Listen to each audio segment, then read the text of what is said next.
Someone screams for the Empress to be found, but another man orders that every single one of them be plunged into eternal sleep. At this time, one of the knights bursts into the room where Her Majesty is. It turns out it's Valencian solitaire and solitaires, and the guy screams that it is not safe to stay there. But the woman in response to this only asks if they really came for her head. Empress Jillith is the youngest swordmaster in the Empire, and also the great sorceress is officially recognized as an ivory tower. This heroine has suppressed 9 rebellions over the past 40 years and won 5 large-scale wars. A tyrant who at the age of 16 raised a rebellion and destroyed the entire empire and seized the throne. All these titles belong to the haughty and powerful empress, who was his twin sister, and the girl's name is Jillith, solitaire solitaire.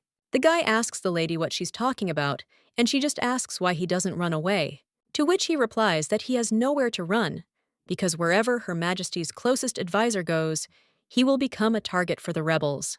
The girl asks who said that he is her closest advisor. After all, she'd never had anything like this before. Afterwards, she'll ask the guy to accept his apology for such reckless conclusions. But at that very moment, someone shouts out that the Empress is there, so let everyone gather at the entrance. The man claims that he hasn't seen Jillith for a long time. Her arrogance remains unshaken, even in the moments of the Empire's decline. This man is the rebels' chosen prince, Justinian Solitairon. Solitaires. He says that today he will finally overthrow the tyrant from the throne. But the girl only smirks and says how wonderful it is. But she finally decided that all his allies would become food for her dragon, and she will take care of him personally, so they will see if he can also smile to infinity with the collar on. The man then jumps up and shouts for them to attack. But at that very moment, Valencian swings his sword and cries out that first he will have to fight him. However, then the young man sees the aura of his opponent's blade and wonders when he managed to become a master of the sword. However, his interlocutor only tells this idiot to go away. After all, he's a disgrace to his family. A little while later, Valencian opens his eyes. He rises from the floor and immediately addresses Her Majesty. Well, when he looks up, he sees that the woman is standing unwaveringly in front of the rebel leader. The guy understands that this is it. The prince chosen by the people will fall there with his rebel army. But at that very moment, they hear some kind of roar, and when they raise their heads, then they see a dragon. The Empress says that this is somehow unbecoming of a folk hero, and her interlocutor claims that along with the title of swordmaster came the realization that he personally would never defeat the lady, so he had to resort to help. The woman says that he removed the seals. Her interlocutor replies that this is true, and he called upon the ancients. When the Empress directs her forces at the dragons flying towards her, then her opponent realizes that this is his chance, after which he runs at the lady and then completely takes away her hand. At that very moment, the dragon launches its attack, and the woman realizes that it is difficult for her to maintain her balance with one hand. But at that very moment, someone turns to Her Majesty and asks her to step aside. Her Majesty, looking at the guy, wonders if he is capable of confronting the sea dragon with flame, after which she suggests that he leave quickly, but her interlocutor only addresses Jillith, and they claim that 40 years have passed since he last spoke her name. From the very day she took up the sword and sat on the golden throne, he lived a carefree life as a useless member of the imperial family, far from power. Surprised by this, and her interlocutor asserts that if he had not, then abandoned everything around him to its own devices, then perhaps now he would be able to stop the sea dragon's flame. It's funny that he's trying to protect her with things like that skills, but in the end, he is her brother. After which, the young man uses his power to try to contain the dragon's flame, but still cannot withstand it. While the girl is talking to her brother, he thinks that it would be good if he were given another chance. After all, then, he would have definitely protected the lady and their entire empire. But at that very moment, someone cries out to His Grace the Duke of Valencia and states that it is time for him to get up. When the guy finally gets out of bed and turns to the maid, T.O. wonders if it is Ruby, after which he asks what she is doing there, since she was definitely executed. The woman wonders if Lord Valencian had a dream, and the man looks at himself in the mirror and realizes that he has returned back in time to his 18-year-old body when he was not yet a useless imperial offspring. The young man is shocked and wonders how this could have happened, and how Rudy fell into eternal sleep during the Great Depression. The guy asks what year it is and tells the girl not to dare lie. His interlocutor replies that it is now 1073, according to the imperial calendar, and this is the first spring of the reign of Empress Jillith. After which the young man understands what it means that the Great Repression will soon happen. Jillith's reign, the imperial palace will be covered in red liquid. The nobles will start a rebellion against the current monarch, but their plan, it will not escape the watchful eyes of the empress, and each of the rebels will be mercilessly plunged into eternal sleep. At that moment, the guy was unable to take either side and remained alive, only because he is the empress's twin. However, as a warning, his maid Rudy was executed. The guy understands that he needs to think about what will happen next, and that it is not enough for him to simply survive. In a past life, the empire fell due to constant uprisings and executions of their participants.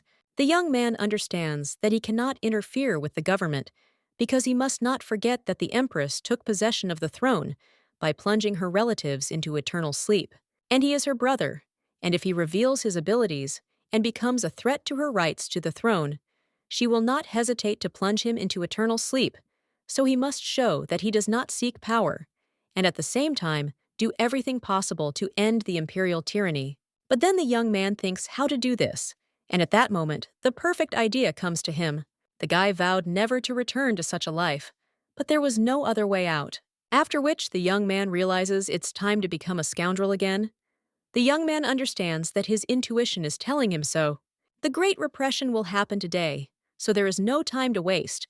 At that very moment, the guy starts throwing things around in his room, and the maid looks at it in shock. He turns to the gentleman and asks what came over him, after which the young man opens a bottle of wine. And he starts drinking it, and the woman screams at him in shock. The guy immediately spits out the drink and realizes that he had almost forgotten about the spy letters. If his memory serves him right, the rebels could show up there at any moment.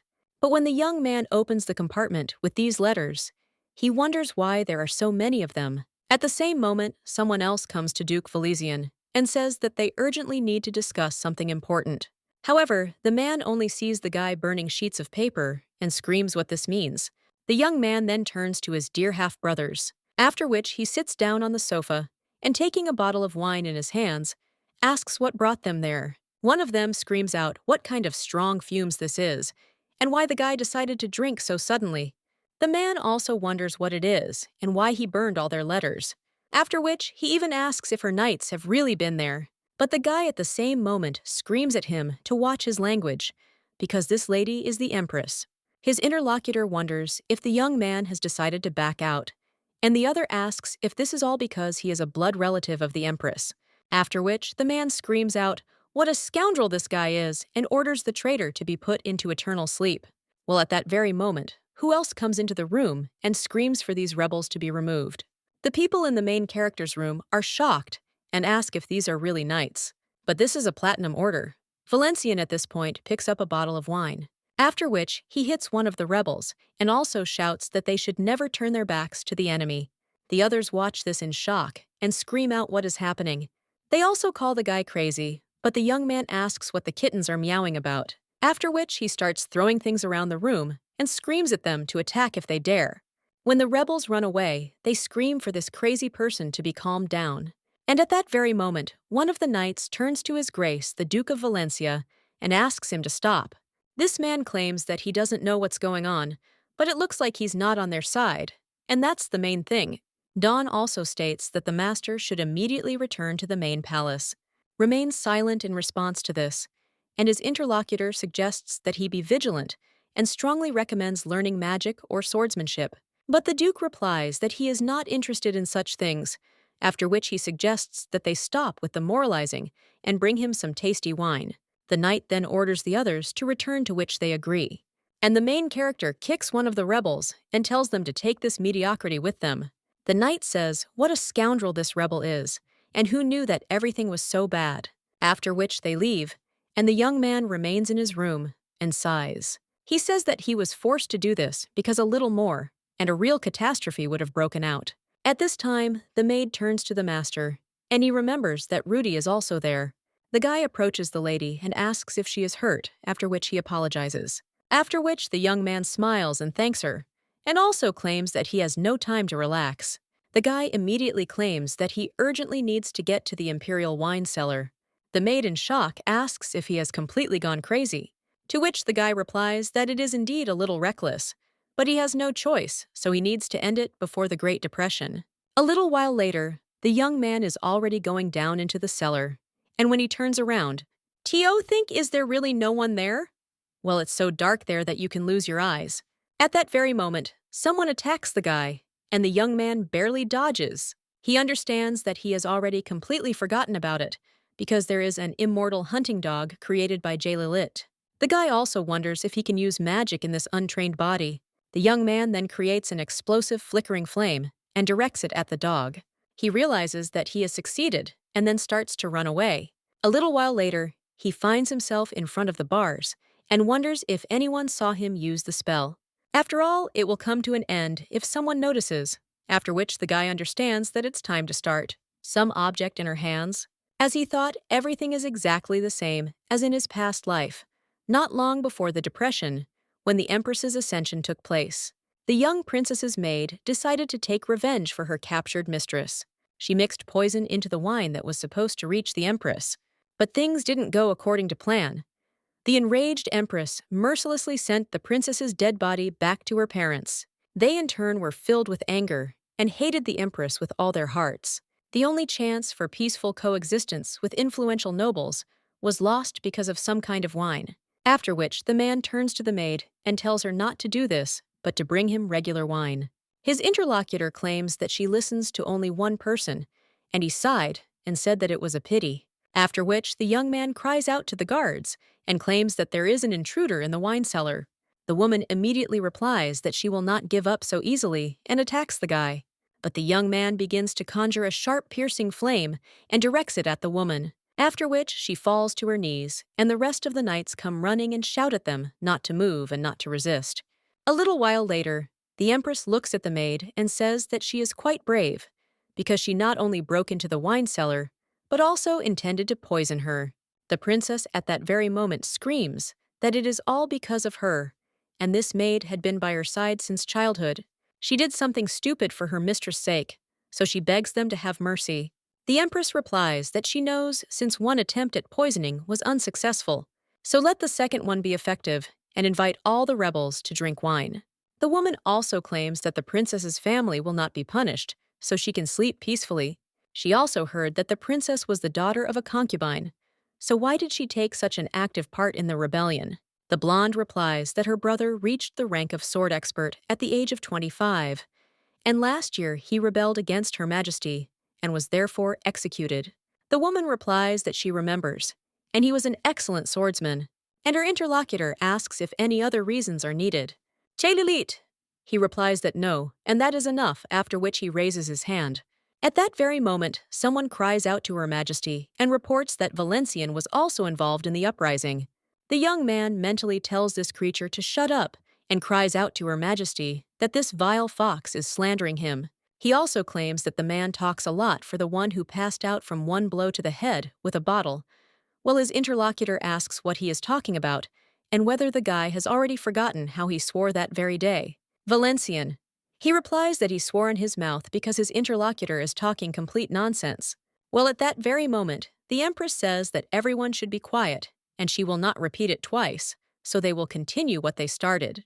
The woman raises a glass of wine and offers them to drink it, after which the rebels do so. When one of them floats out of the wine, he falls down lifeless. The protagonist watching this understands that it was close, and it seemed to him that she was about to leave this man unpunished. However, then the young man looks at the Empress, and she asks what he was doing in her wine cellar. And how did I find out that there would be an attempt to plunge into eternal sleep? The main character then replies that he actually wanted to steal a bottle of wine for himself. The rest of the room are shocked and ask if he has gone crazy. And the Empress wonders if he really wanted to steal her wine, after which everyone asks him how dare he. The young man answers Her Majesty that he is sorry because he succumbed to temptation. Well, didn't they catch the poisoner only because of his sinfulness? The young man also suggests that she close her eyes this time, after which everyone in the room falls silent. And the woman just starts laughing and then says how reckless it is. After all, has he really lost his fear? The woman also says that it's good. and the one who saved her life really deserves pardon, so she forgives him. The young man says that the Empress is immensely merciful and understands that it worked. The woman also claims to have received a report from the maids and knights of the Scarlet Halo Palace. They claim the boy burned the letters, scattered all the books, and threw away his sword. Therefore, she hopes that he will not try to return what was lost. After which, the woman says that that's all because she's tired, and the young man turns around and leaves. When he passes by the aristocrats, he notices their glances at him and understands that they apparently think he is out of his mind. In any case, it doesn't matter, because there is only one person whose opinion is important to him. A little while later, the guy is already near the Platinum Knights training ground. The commander turns to the knights and tells them to speed up and run faster. But one of them replies that he cannot see his mother has run out. The man claims that by overcoming himself, he will increase his mana capacity. And the knight says that he would at least like to avoid falling into eternal sleep from overexertion. However, his commander asks what will happen if he falls into eternal sleep. At this time, the main character is sitting under a tree and drinking wine. He understands that the knights are working according to the training method of Jillith, the youngest swordmaster in history. It involves running circles around a training ground until you drop from exhaustion. The guy also understands that while they are sweating in the sun, he is resting in the shade and wondering if it irritates them. After which, the young man even tells them to put in more effort, because how can young swordsmen be so weak? Valencian. He is beaming with joy and thinking how they can do this and that. They should hurry up and challenge him to a duel. At the same moment, one of the knights tells Duke Valencian that he thinks he has overdone it with alcohol. The young man asks what they are talking about, since he is not even drunk yet, and he is asking this man to hit him. His interlocutor merely asserts that the Duke has already earned himself a reputation as a vile drunkard, and one wonders if all alcoholics are so lucky that they can survive even after a break-in into Her Majesty's wine cellar. The main character says that judging by how difficult such an easy training is for them, he is quite pathetic. His interlocutor also screams out what this drunken scoundrel said. The protagonist realizes he's got a fish to fry. His interlocutor exclaims that he's heard the Duke spends his days drinking and harassing the maids. Not only is he a drunkard, he is also a pervert, and if he still has even a drop of conscience left, then let him sit quietly and keep quiet. And the main character thinks what kind of dirty rumors these are, but maybe it's worth taking advantage of them. Valencian immediately rises from his seat and asks if the knight really has a sister. The guy also claims he likes passionate women like himself, but in his mind, he thinks how humiliating this is. After which, the knight is about to hit him, shouting that he will now teach him a lesson. But at that very moment, someone stops him and suggests that he stop, and also asks what Sir Bonnel is doing. The woman also turns to His Highness and asks what brought him there, and the guy understands that this is Lady Tentia, a knight who was slandered and exiled, after which she became the right hand of Prince Justianus. After which, the young man understands that she will have to be driven away very soon.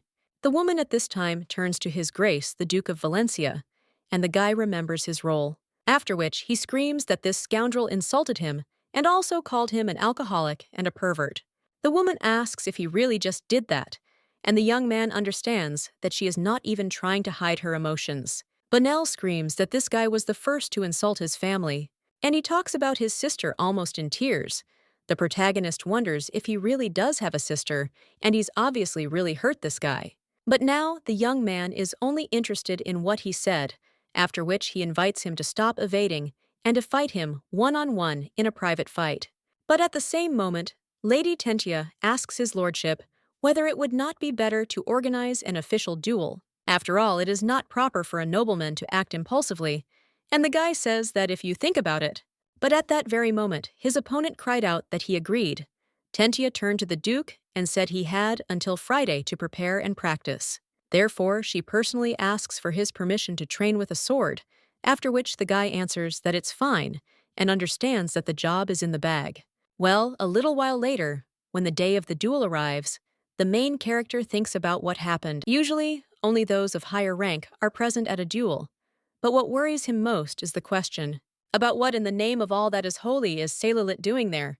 At this time, the host welcomes everyone to the official duel taking place under the control of Her Majesty, after which he invites the participants to show off their outstanding skills and the main character understands that he is doomed. This guy also wonders why out of all the possible options he was forced to choose a public duel. Jillith will look at him all the time. And what if she realizes that his fencing is too good for the one who, in her opinion, has just started to practice it? But at that very moment, the guy's opponent jumps out with an attack and screams that, "I need to look around." The young man dodges the attack and then reflects his opponent's sword. At the same moment, someone turns to His Highness and claims that during sparring, one cannot aim the sword below the waist. At that very moment, one of the observers cries out, "What impudence this is!" And the main character, with a smile on his face, replies that he didn't know, after which he apologizes.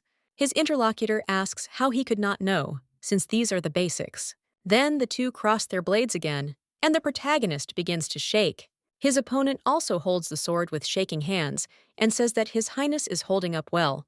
The protagonist wonders if he is already at his limit and asks how about Togo introducing him to his sister. After all, better late than never, after which the knight wonders why the Duke continues to go too far. After all, he can't tolerate this bullying any longer.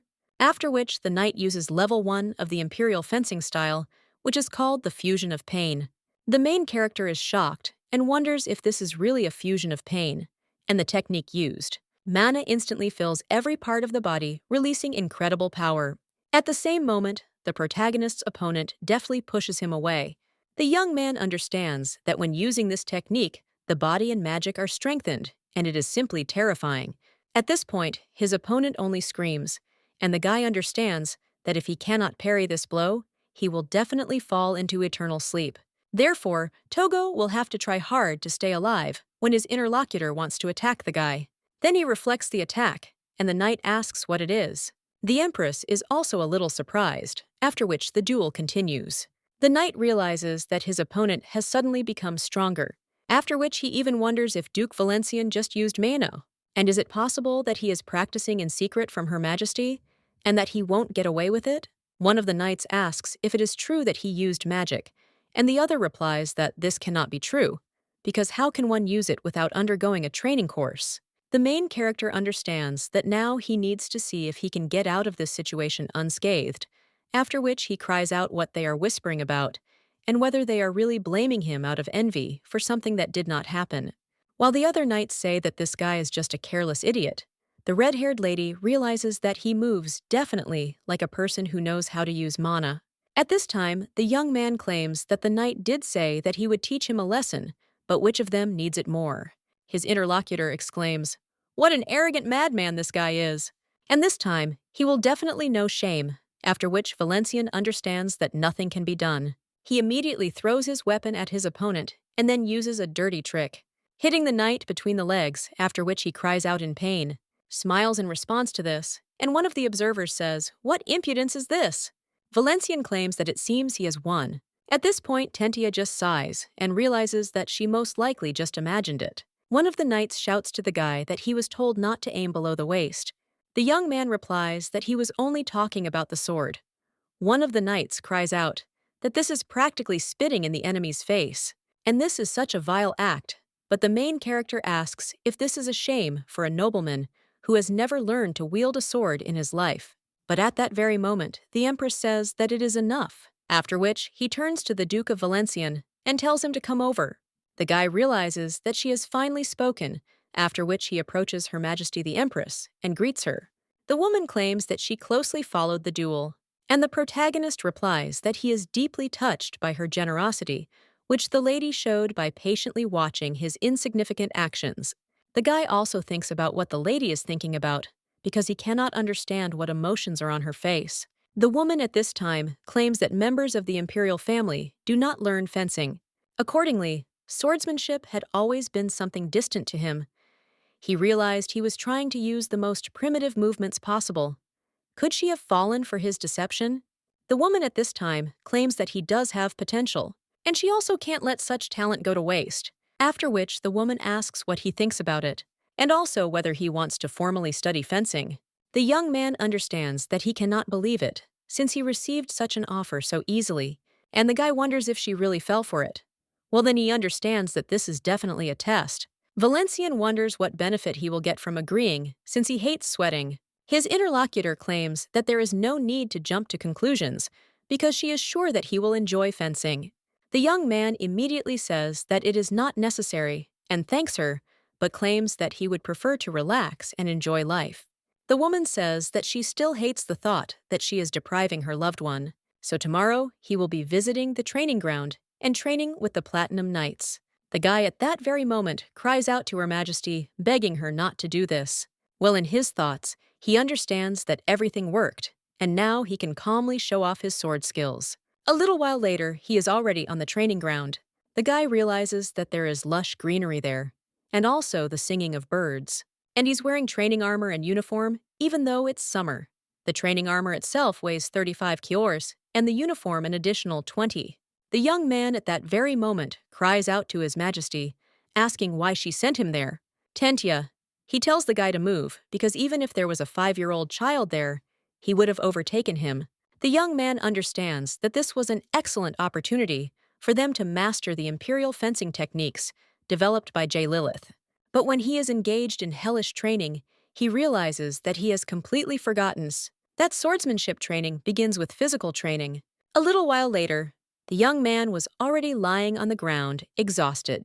He wonders if he will really fall into eternal sleep like this, but at that very moment, someone else turns to his lordship, and she asks if he's already exhausted, to which the guy cries out that he did say that physical labor is not for him. The woman replies that in any case, he needs to warm up, otherwise tomorrow, he won't even be able to move. The young man wonders if they are finished yet, after which he looks at the lady and understands that in a past life, Tentia was slandered and exiled from the palace, after which she met Justion and pledged to be his right hand. In the distant future, she even became the 10th swordmaster in the empire. The guy understands that this time he'll make sure that she is on his side. But the incident is no longer imminent, so it's time to act. The guy approaches Lady Tentia and claims to have a bottle of wasteland tears. Given to her by Her Majesty, he therefore asks if she would agree to share this drink with him.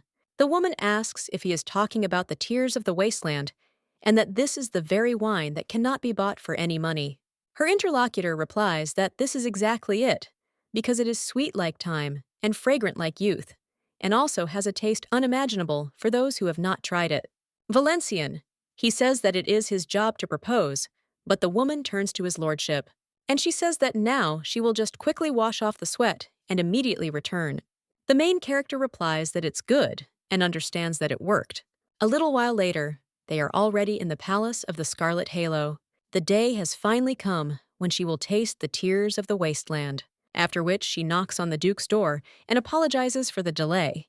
When the woman comes in, the main character replies with a smile on his face that it's okay. He also invites Mrs. Tentia to come in and sit down. Tentia. She claims that she brought snacks that go well with the wine.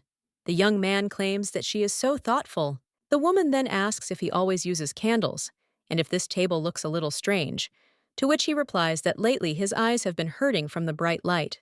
The young man also pours wine into a glass and offers the lady to drink it before the aroma dissipates. What the woman agrees to, and when she tries this wine, then he immediately becomes delighted and claims that it smells so nice, and the taste and aroma simply melt on the tongue as if they were in her mouth. But the main character blocks her and asks if she is talking about shining stars and croaking fire. The guy also understands that it seems like it's time and suggests that the lady wait a little. After all, he will return now, to which the woman agrees. She takes another sip of wine and thinks what a joy this is. Well, at that very moment, she hears someone heading towards the room and then opens the door. The red-haired lady asks in shock if these are the Black Knights, and the commander of the order turns to Lady Tentia and then screams that she was arrested for stealing an imperial artifact, which makes the woman surprised. At this time, the man is wondering where the Duke is, because he must immediately take her into custody. But at that very moment, someone else comes up to them and asks what this boil is about. These two, seeing the state the guy is in, are shocked and don't even know what to say. The young man wonders who dared to interrupt their solitude, and the two wonder why the hell he is looking like that. The other knights immediately turn to His Majesty. The order's commander cries out that this is unforgivable. The young man asks if they really have any problems considering these are his chambers.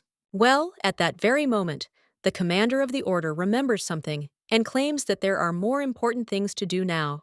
He immediately cries out to His Highness and claims that Lady Tentia has been recognized as the prime suspect in the theft of the imperial artifact, so she needs to go with him immediately. But the young man is interested in what they are talking about, because right after training Mrs. Tentia, I investigated in his room.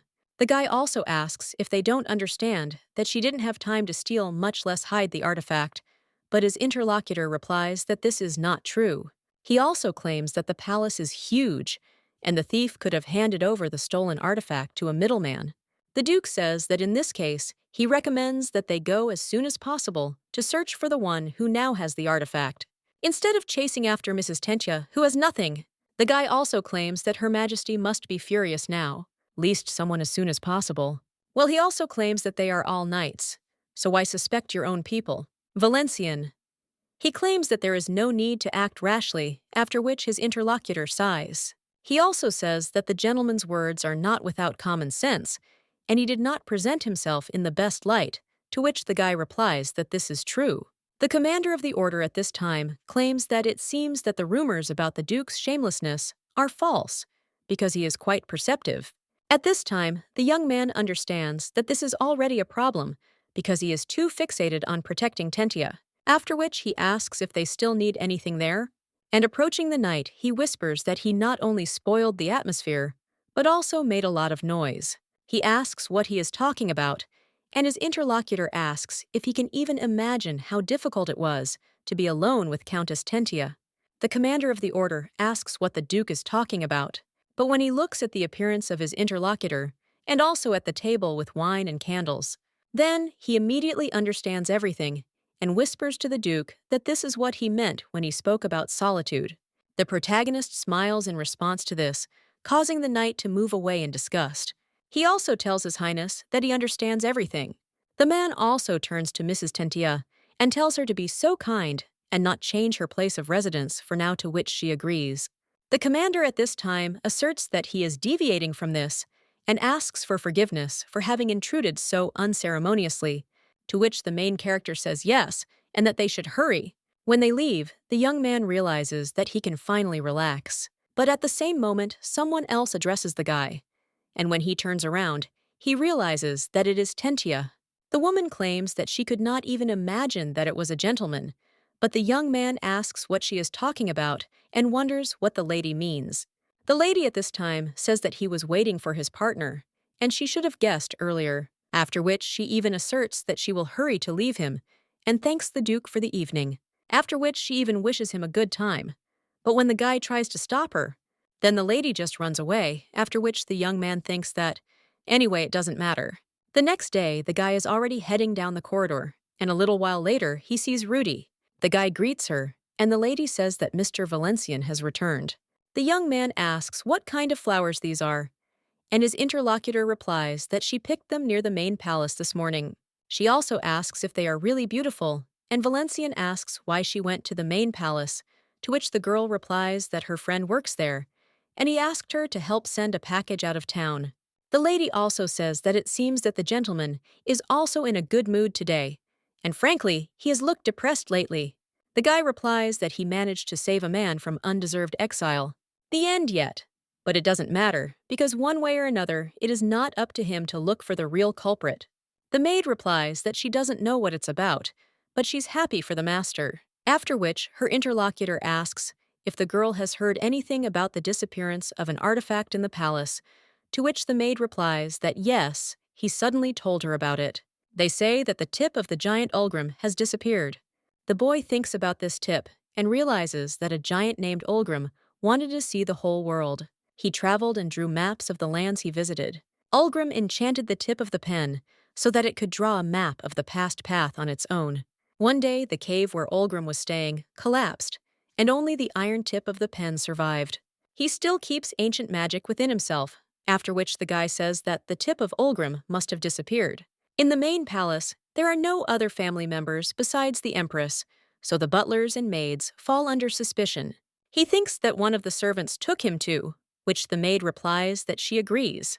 The guy says that if he were the criminal, he wouldn't have taken the artifact outside the palace. I would ask a friend to help some maid who can freely leave the yard, and he would pass it off as an urgent parcel. But at that very moment, the young man realizes what he just said. And then he asks Rudy if she said that she sent some kind of package this morning. The girl then trembles in fear and tells his lordship that this needs to be reported. She also claims that he should do it, and the young man asks what she means. The girl claims that he could be accused of stealing the artifact given his reputation, and if they find out that she delivered this package, then misunderstandings may arise. But at that very moment, the main character grabs the maid by the hands and screams for her to pull herself together. He also suggests that she not worry because he will figure it out. And then the guy asks what her friend's name is. The girl replies that his name is Benton, and that he is the butler of the West Wing, after which the young man says that it's good, and he understands, and also asks if she can carry out one of his assignments. The maid asks what it is, and a little while later, the guy is already in the West Wing. The young man also wonders if this is the servants' room and listens to what is happening inside.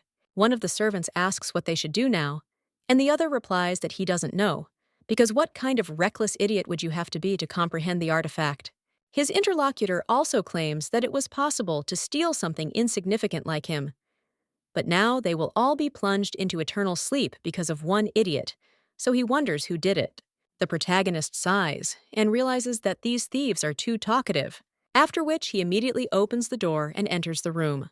The servants are shocked and ask if this is the Duke of Valencian, and the main character is interested in which of the three of them is Benton, because they need to talk alone. One of the servants sitting on the bed raises his hand and claims that it is him, after which the servants look at him in surprise, and the Duke claims that he did say that he wanted to talk to him alone, after which the others leave, and Valencian says that since they have already left, they can get straight to the point. The man asks who dragged the guy into this, and he claims that he doesn't understand what this is about, gentlemen. Valencian at the same moment uses a sharp piercing flame, and at that very moment, the servant takes something out of his pocket, after which the main character notices it. He immediately knocks the thing out of the guy's hands and screams at him to stop right now. The servant immediately falls to the floor, and the protagonist claims that for the sake of entertainment, he appropriated state funds and even set his sights on the artifact. So does he really think he can get away with it? But then the guy smiles, and Valencian asks, "What's funny?" The servant claims that he thought the Duke was a cold-blooded man, since he even sold out his cousins, but he is surprisingly sentimental. The guy also claims that he is not going to plunge into eternal sleep alone, and he knows that Rudy's life is in his hands. But the Duke wonders if he really thinks that he will sit idly by. His interlocutor asks what he will do, and whether His Highness really has knights under his command, to which he replies with a grin that there is, but his interlocutor only laughs and asks who would follow a man like him. At that very moment, someone bursts into the room and kicks down the door. It turns out to be a lady with red hair, and she screams that she heard that the one who set her up is now there. The young man cries out in shock, "Is this really the Knight Tentia?" And the woman turns to His Highness the Duke, after which he claims that she is just in time. The guy also tells the lady to take care of this servant. Well, the woman agrees, and her interlocutor then suggests that they discuss everything first. Well, the lady screams at him to be quiet. At that very moment, someone else enters the room. It turns out to be a maid, and she turns to his lordship and claims that the lady knight rushed so quickly.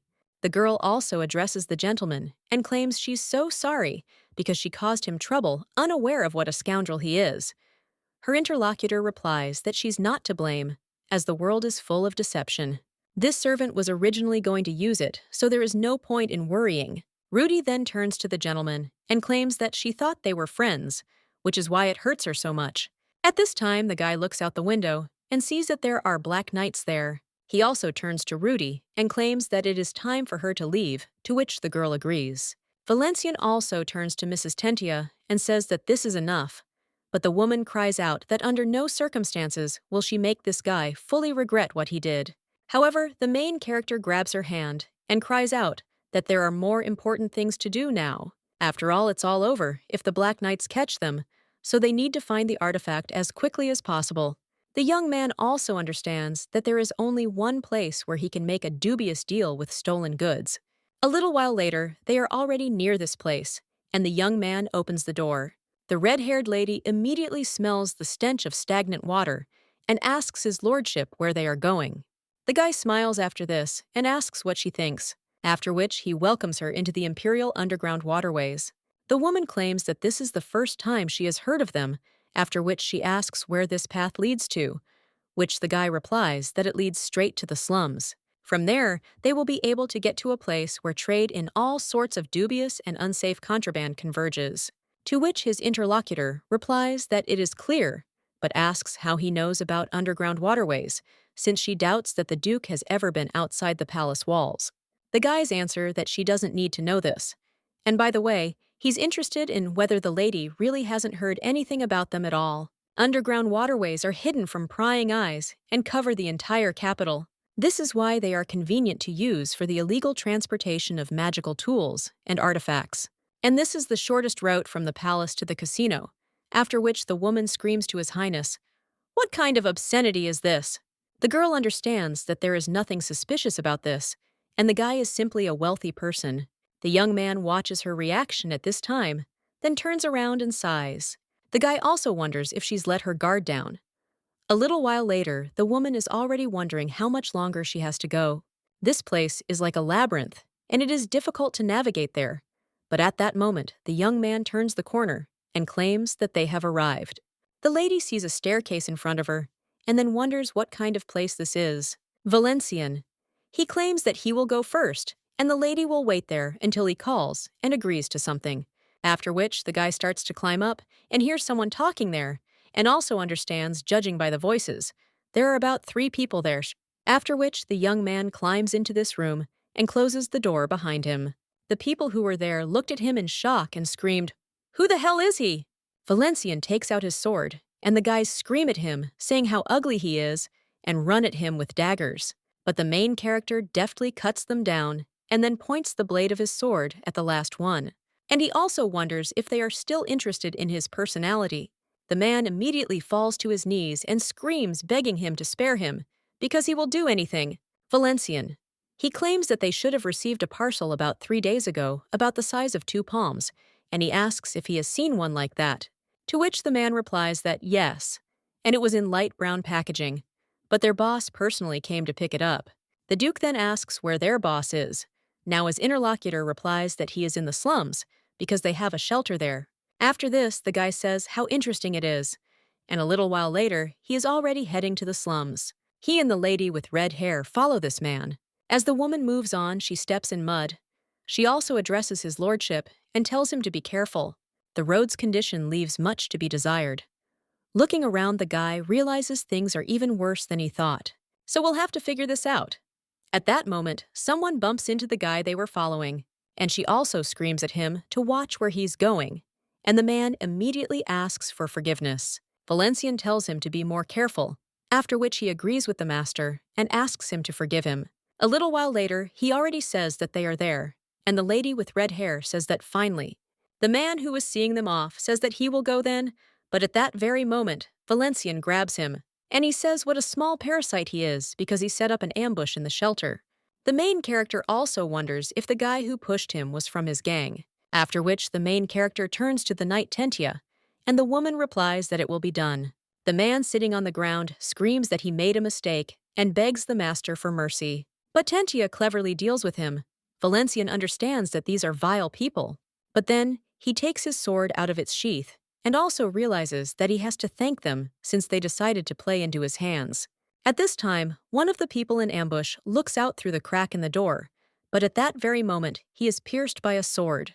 It turns out that this is the main character, after which the guy claims that he should have thought twice before twitchings. The young man immediately opens the door, after which the rest of the people in ambush prepare to attack. The guy immediately uses an explosive flickering flame, and the thieves ask if it is magic, to which the young man with a smile on his face replies that yes, and it is magic, after which he launches it at them. When an explosion occurs there, the guy just leaves, and when he approaches Tentia, the woman looks at all these villains and then wonders what happened there, to which the guy replies that it seems like something really hot happened there, but he doesn't think she should worry about it. Valencian also states that he will check and return immediately, so let her wait there, to which the woman agrees. When the guy walks through the mansion, he thinks where the boss is, but at that very moment, a dagger flies at him, and the young man dodges it. The man who threw this is about to throw an axe as well, and also screams for this scoundrel to fall into eternal sleep. Valencian understands that this person seems to be on something, after which he keeps kicking him.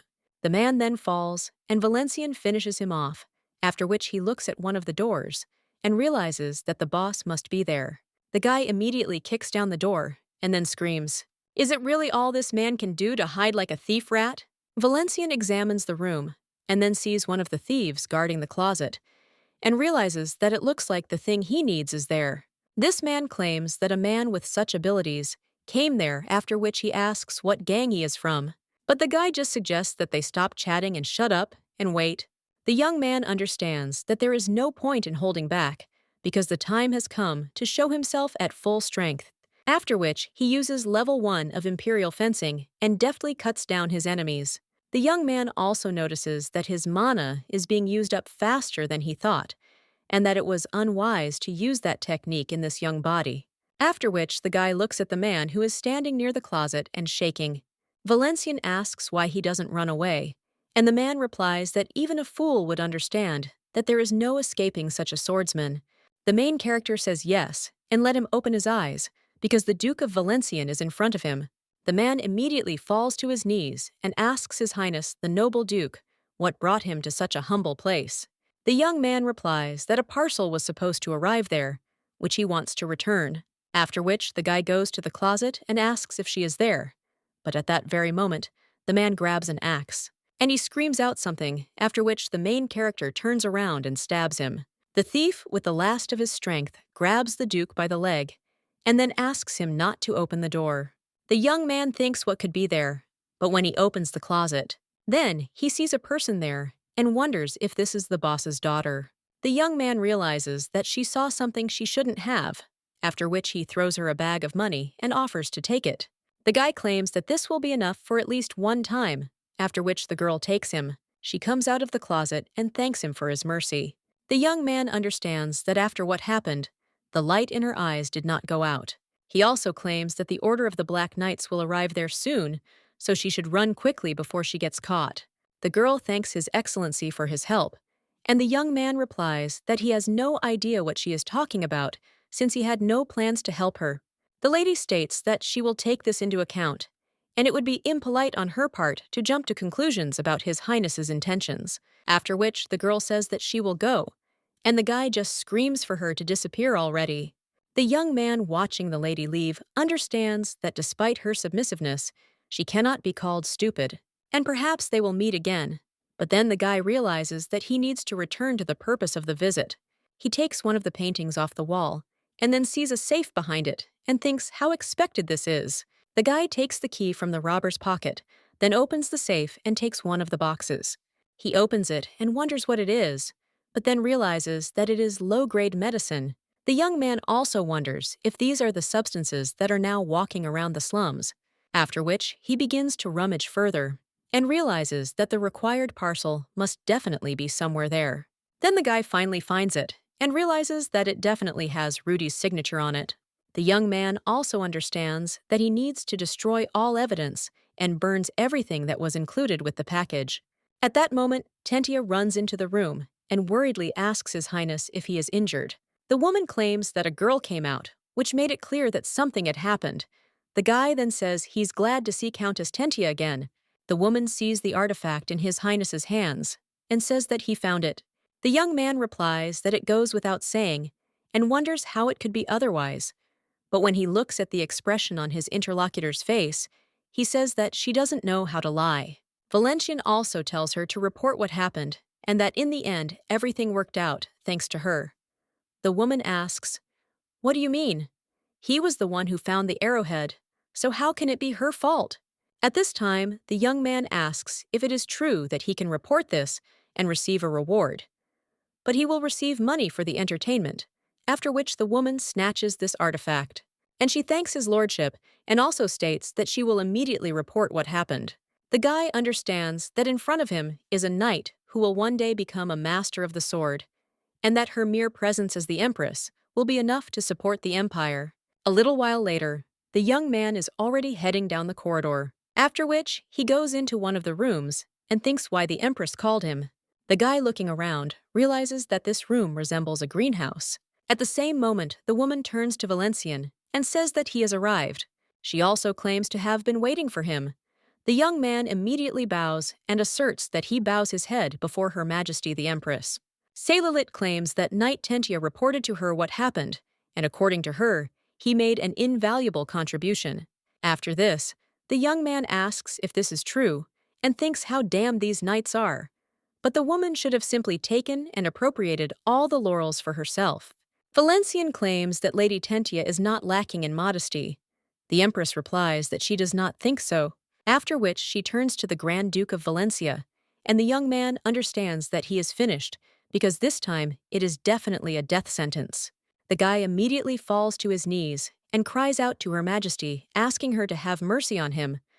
But the woman replies that he is too valuable to rot in the palace of the Scarlet Halo. The young man wonders what she is talking about, after which the lady replies that she will appoint him to the position of executioner and will consult with him from time to time.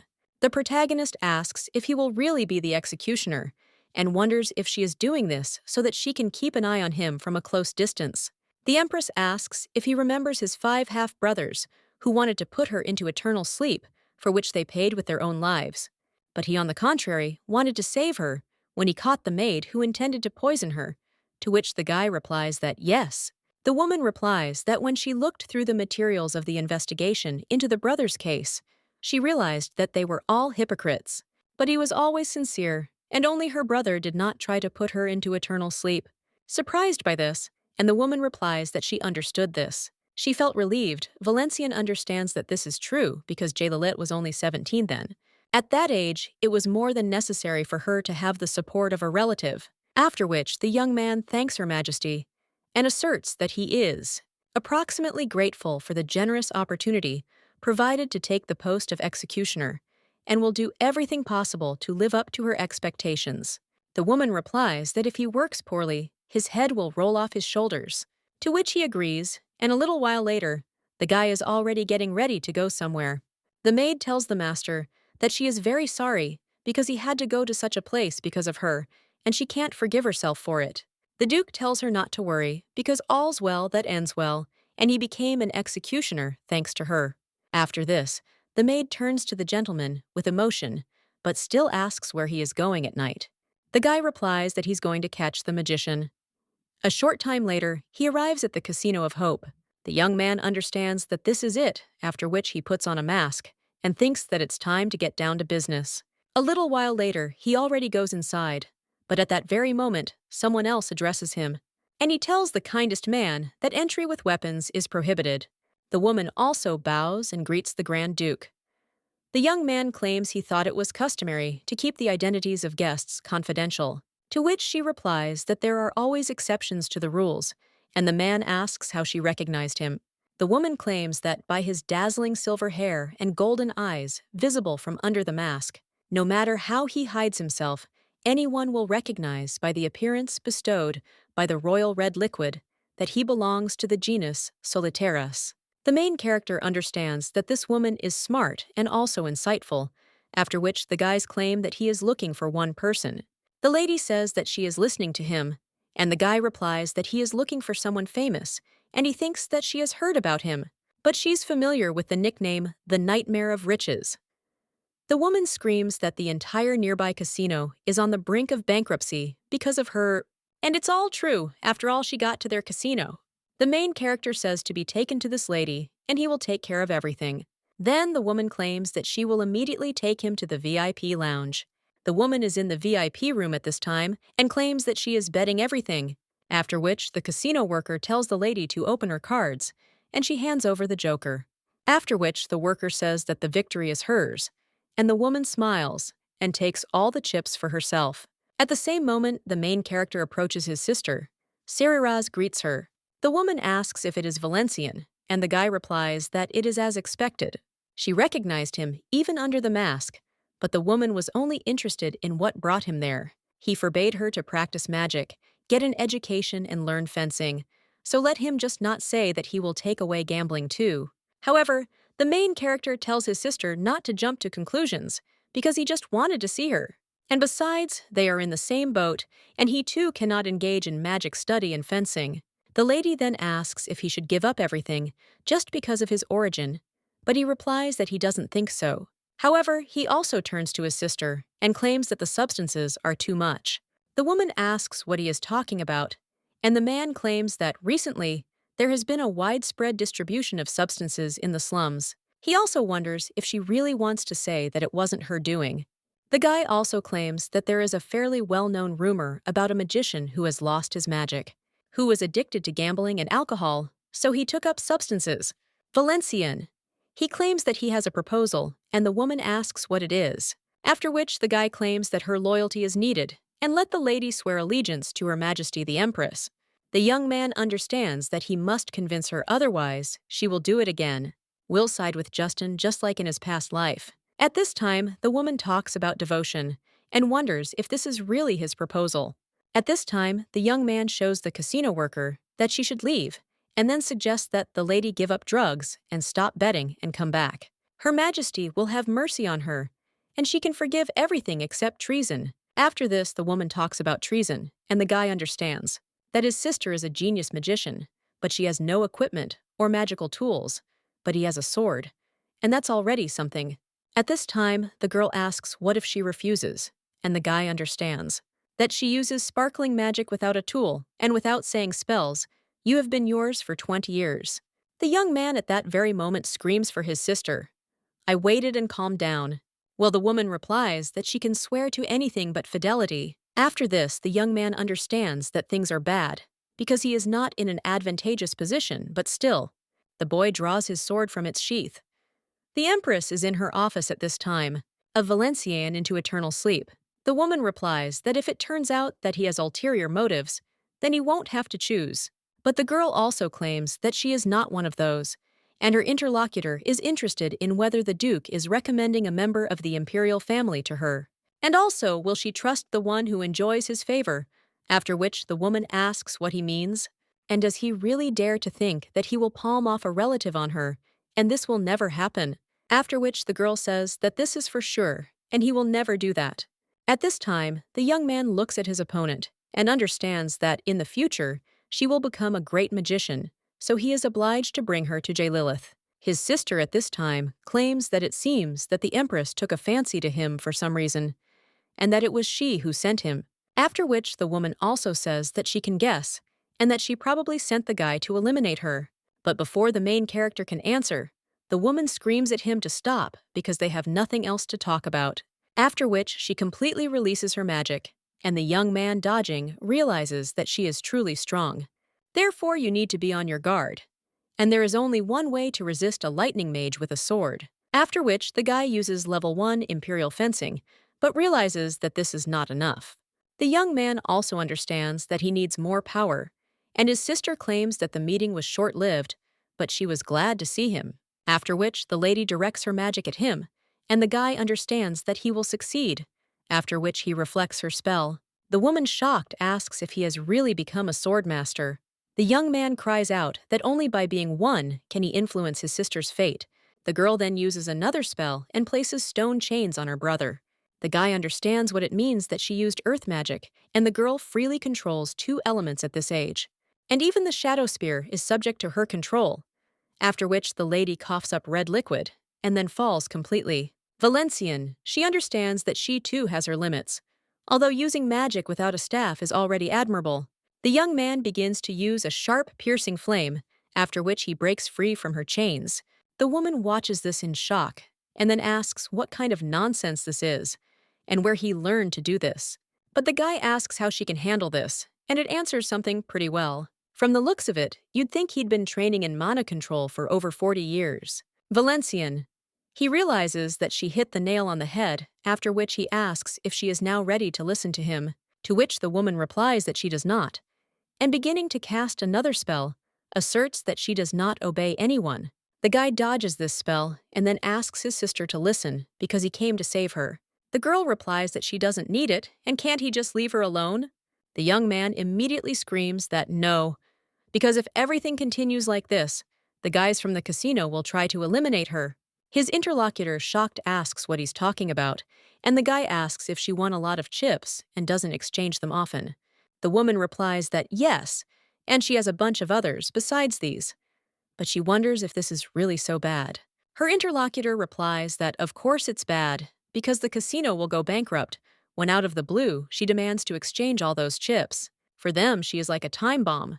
And when he sees his sister's gaze, then he asks if she has come to her senses now, and answers that she probably has.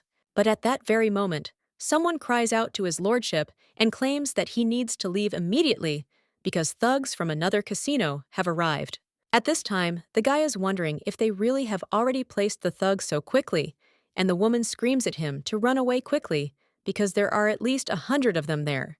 His sister wonders if there really are only 100, since her magic can quickly deal with this. But the protagonist replies that if he doesn't answer them now, he won't be able to withstand the battle. The Duke also says that they should get rid of all the substances if they are hidden in their casino, because soon the imperturbable order of Black Knights will arrive there to inspect. The woman says that this is such valuable information, and thanks His Highness, and the guy understands that having allies in the gaming district won't hurt, after which he turns to his sister and says that they need to go because they don't have time. A little while later, when they want to go down the stairs, they see their opponents, and they scream that this girl is running away, so she needs to be captured. One of them also flashes so that the others can see because the traitor is also there. He cries out, "Did the rat really think that she would put on a mask and that no one would recognize her? But she is definitely in cahoots with this sorceress." The main character looking at these people understands that there are too many of them, after which her sister turns to him. She asks if the guy promises to save her, to which he replies, of course. After all, the loss of such a sorceress would be too great a damage to the empire. The girl then turns around and thanks him.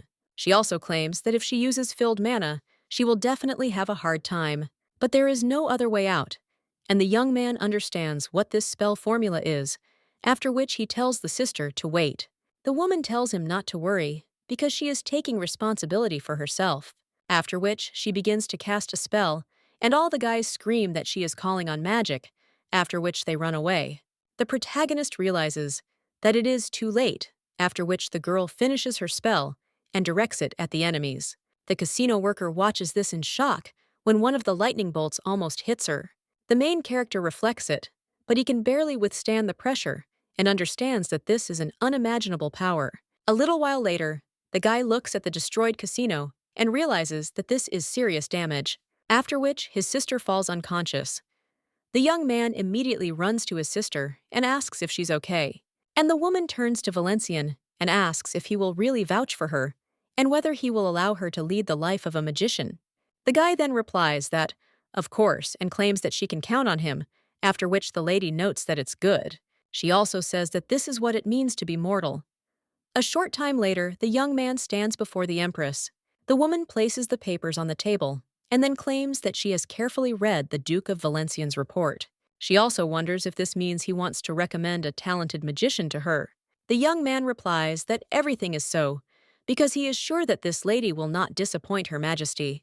The woman then asks if this lady is from the Cerise plant, to which she replies that yes. The woman claims she heard the lady was an outstanding student at Lightning Tower School and is interested in what other accomplishments she can boast of there. The girl replies that she can use 4th circle lightning magic and 3rd circle earth magic without casting spells out loud. She also has the Emperor's red fluid flowing through her, and like Her Majesty, she has special ways of handling mana, which differ from the usual magic circle, after which the woman says that she cannot simply trust it. After all, the girl is the bearer of the right to the throne, since only red liquid flows in their veins. And besides, the magic in her seems quite pure. Valencian immediately turns to Her Majesty and asserts that he understands her doubts, but asks her to reconsider. The young man wonders if a nobleman can exist without a single drop of the imperial red liquid, and whether plunging one person into eternal sleep will not rid him of his problems. The guy also wonders if she really wants to hastily trample on an unblown flower, after which the young man completely begs to let him show his usefulness and devotion, and the woman in response to this only remains silent. The main character wonders if this really works, after which he claims that they have prepared something else. The young man points to the box that the maid brings and understands that this should finally convince her. When this bag is opened, chips are visible inside, and the Empress asks what it is. And her interlocutor replies that these are chips from all the casinos of the Empire, and she has about 200 such bags. Therefore, if you exchange them all, the result will be an exorbitant amount. Ciri turns to Her Majesty and claims that if the Empress generously agrees to accept the winnings from her chips, then half of the amount from them will be sent to the Imperial Treasury. After this, Cellar claims that she hopes the lady will not disappoint her. Well, of course she didn't make the decision because of money, and the main character understands that it's clear as day that it's because of them. The woman then turns to Ciri and claims that she will grant her the right to follow the path of magic. Let her strive for knowledge and become the pride of the Empire. The girl then says that Her Majesty's mercy is boundless. The main character watching this smiles and understands that everything ended well for Ciri and Jillith. The woman at this time says that now she wants to talk about the Duke of Valenciennes, after which she asks how he managed to attract such a powerful magician to his side. The young man is a little scared by this and doesn't even know what to answer. At this time, the woman shows that Ciri is free, and she bows and then leaves.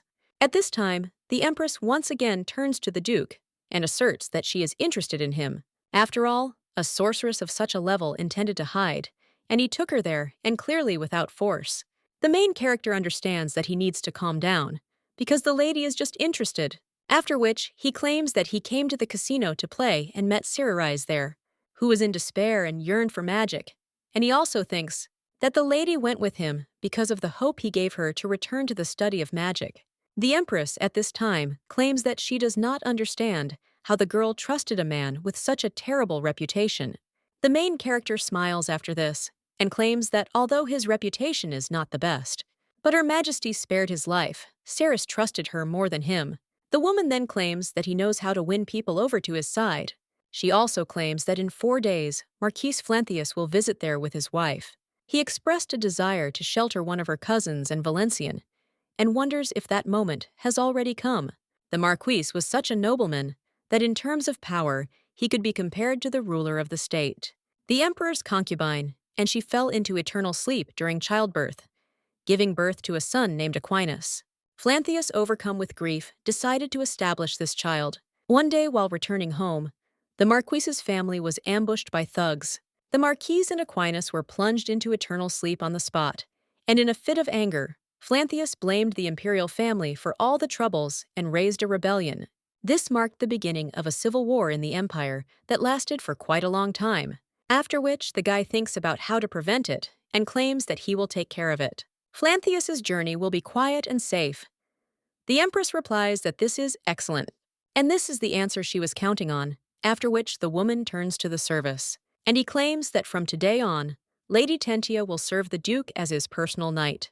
The young man is a little surprised by this, after which Tentia enters the room.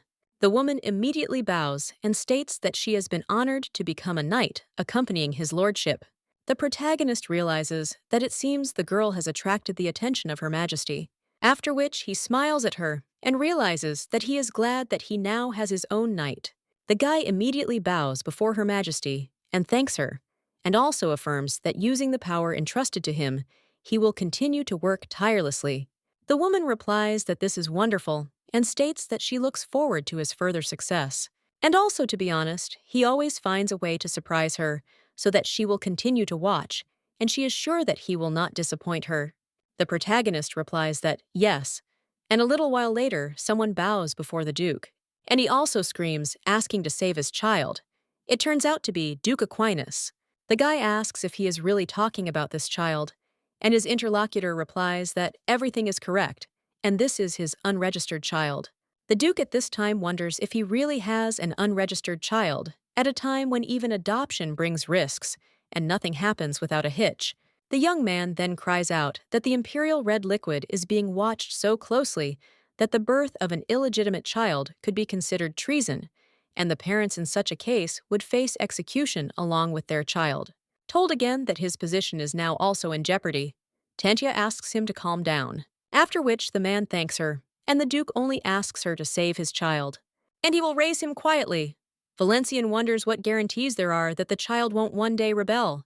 But his interlocutor cries out what kind of nonsense this is, after which the Duke suggests that he never say never. Even if this child has no intentions, someone can take advantage of him, with the aim of rebellion, and the man does not even know what she will answer.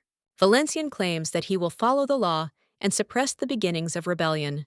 Therefore, let him not hinder his decision to eliminate this child. Well, his interlocutor immediately grabs the Duke by the leg and then screams out something else. He begs him not to do this and asks if there is no other way out. Tantia asks His Majesty if everything is really so dire, after which the man claims that there is one way, and Aquinas asks which one, after which the guy claims that it is possible to forge a birth certificate. If the child is registered not as the child of a duke, but as the son of a marquise, then you can avoid trouble. The guy then asks how to forge a birth certificate, and his interlocutor replies that he can announce the birth of a child when he becomes the Marquis of the Flanthius family, and then they recognize him as their family member. The man then, with a smile on his face, says that this is the solution. He also picks up his child and claims that he was unable to protect his mother, but he will still be able to protect his child because he is the fruit of his love. Aquinas also turns to Valencian and claims that Eugenia is the reason he will never forget his mercy, to which the protagonist replies that he is not worth the gratitude. Tantia at this time approaches Aquinas and says what a relief it is. Well, at that moment, the main character is a little surprised and thinks, what if old Marcus Flanitius also knows about the illegitimate child? The guy understands that if everything is really like this, then the situation is fundamentally different. It seemed to him that this was a touching family reunion, but what if this was part of the Marquis's plan to ignite a civil war? Flanthius takes Aquinas away with her, enraged by the news of a secret heir. Jillith sends mercenaries to kill them, and then the Marquis raises a rebellion using the incident as a pretext. But would Jillith have put the child into eternal sleep, knowing that Flanitius would turn it to his advantage? The guy understands that it seems his primary goal is to find out about the Marquis's intentions. A little while later, they are already on the street. Aquinas looks at the sky and wonders why the master hasn't arrived yet. But at that very moment, the main character notices something in the sky, and someone claims that the Marquis then tied the dragons they had flown in onto the ground with his servants. The Marquis approaches the Duke and states that he is pleased to meet him. He also introduces himself, and the main character shakes his hand and says that the feeling is mutual. The guy turns around and wonders if the man noticed his nephew. But at that very moment, the Marquis turns to him, and when he sees him, he cries out joyfully, "The States are his nephew after all." He also talks about how big the boy has grown and claims that he is so happy that his sister's son will become his ward. After which, the man turns to the others and asks what is going on with the renunciation of the succession to the throne. Valencian and Tantia look at this change in mood in shock. The woman claims that the Empress and the Duke of Valencia signed with the Duke of Aquinas all the necessary papers, and they will come into force tonight. After this, the man asks if the guy really managed to do it alone, and if he is such a good guy. The main character wonders if he has really imagined too much. It seems that the Marquis is just a stupid loving uncle. But now there is no time for thinkings, after which he turns to Aquinas and suggests that he hurry to tell everything. The guy then turns to the gentleman and says that he needs to know something. Well, the man asks what kind of gentleman he is, and let the guy call him uncle, just like in childhood. The young man then turns to his uncle and says that in truth he has an illegitimate child, after which the Duke takes him in his arms and claims that his mother was the victim of an accident. Well, he can't give up the baby. The protagonist watches the Marquis and wonders what his reaction will be.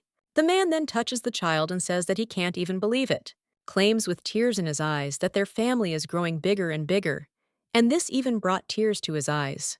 He also claims that Aquinas is a good guy, after which the guy thanks his uncle. The protagonist realizes that it seems he really did jump to conclusions, but that's a good thing. He also realizes that, after all, it's a pity, but I'll have to interrupt such a touching scene. The guy turns to his lordship and claims that he has to tell him something. When he inquires about something, the young man asserts that tomorrow it is necessary to enter the child into the register of the capital's church, because after that, he will be able to take him and leave with Aquinas. The young man also understands that it is quite likely that he will refuse, but he still thinks that it will be possible to persuade him later. However, at the same moment, The Marquis says that it is clear that this is how it should be done, in order not to create worries for the Empress. He also says that since Valencian is Her Majesty's ward, he asks him to take care of everything. The man also claims that they will then leave tomorrow morning after the ceremony. Valencian wonders if he really agreed so easily, and that he is too pliable, which makes him even more suspicious. At this time, the Marquis asks if he can take the baby in his arms for a short time, to which the boy agrees, after which the main character sees a grin on his face. Thoughts immediately pop into his head about how the Empress will put this man to bed. After which, the guy realizes that in his past life, Flanthius started a civil war. So we can't let our guard down. A little while later, they enter the room. When the main character looks at it, he claims that in his search for a place away from the palace, he was able to find only this modest dwelling. The Marquis replies that it's okay because it's quite decent, and the main character wishes them a pleasant stay. Valencian also claims that they will go to their rooms. However, as soon as the guy opens the door, he sees a monster in front of him. The guy immediately closes the door, but when the monster tries to break it down, he realizes that he won't be able to hold it back for long. At that moment, the monster breaks through, and the Duke falls, and the knight immediately runs up to him worriedly. The Marquis immediately runs to the child, and the main character watching this thinks, did they really plan to steal the child in this way? But at that very moment, a man stands in front of him and screams for my lady to be careful, because this creature does not belong to their world. The woman replies that she knows, but at that very moment, the monster tells them to give the child back. Tantia immediately cuts him down, and little centipedes crawl out of his skin, after which the rest begin to chop them up and trample them. Tantia cries out to the Duke, asking if he knows anything about why this creature is there. The young man cries out that he can only say that it was not the Empress who sent him, and that Her Majesty despises such things, after which he asks, "What about the Marquis?" And the man cries out what he means, and also whether the Duke really suspects him yet. The guy replies that no one said anything like that, but it wouldn't hurt to be vigilant. However, at that very moment, a sword blade flashes past his face, after which he runs into a centipede near his head. The Marquis warns the young man to be careful with his words. After all, let him not think that he will remain unpunished if something happens to his wife's son or grandson. The boy understands that he can't allow what happened in his past life to happen again, and perhaps he should put the Marquis into eternal sleep right now. At this time, Tantia turns to his lordship and claims that it seems she has found her weak spot. She then points to the particle and claims that the centipede is desperately trying to hide it. Valencian, he claims that he understood and offers to take the monster away, to which the woman agrees, after which she tells this stupid creature to follow her, and the main character gradually cuts it apart, after which it completely pierces the place where the weak link of this monster is located. When he pierces it, he notices silver powder, and realizes that the line of its application resembles a magic circle. Well, at that very moment, the young man notices something energy, and also screams for everyone to run away from there, because this monster has lightning conductor spells. A second later, a multitude of lightning strikes there, and the house is half destroyed. At this time, the Marquis rises and looks at his grandson, but he understands that he's perfectly fine. Acquiesce claims that the basket has a protective barrier and a soundproofing spell placed on it, so everything should be fine, and his interlocutor says, "What a relief." At this time, Tantia turns to His Highness and asserts that it looks like this is not the end, to which the man replies that he thinks she is right. But at that very moment, the building begins to collapse, and Tantia cries out to his lordship, after which he defends him. The Marquis, meanwhile, tries to protect the child and Acquiesce's servants.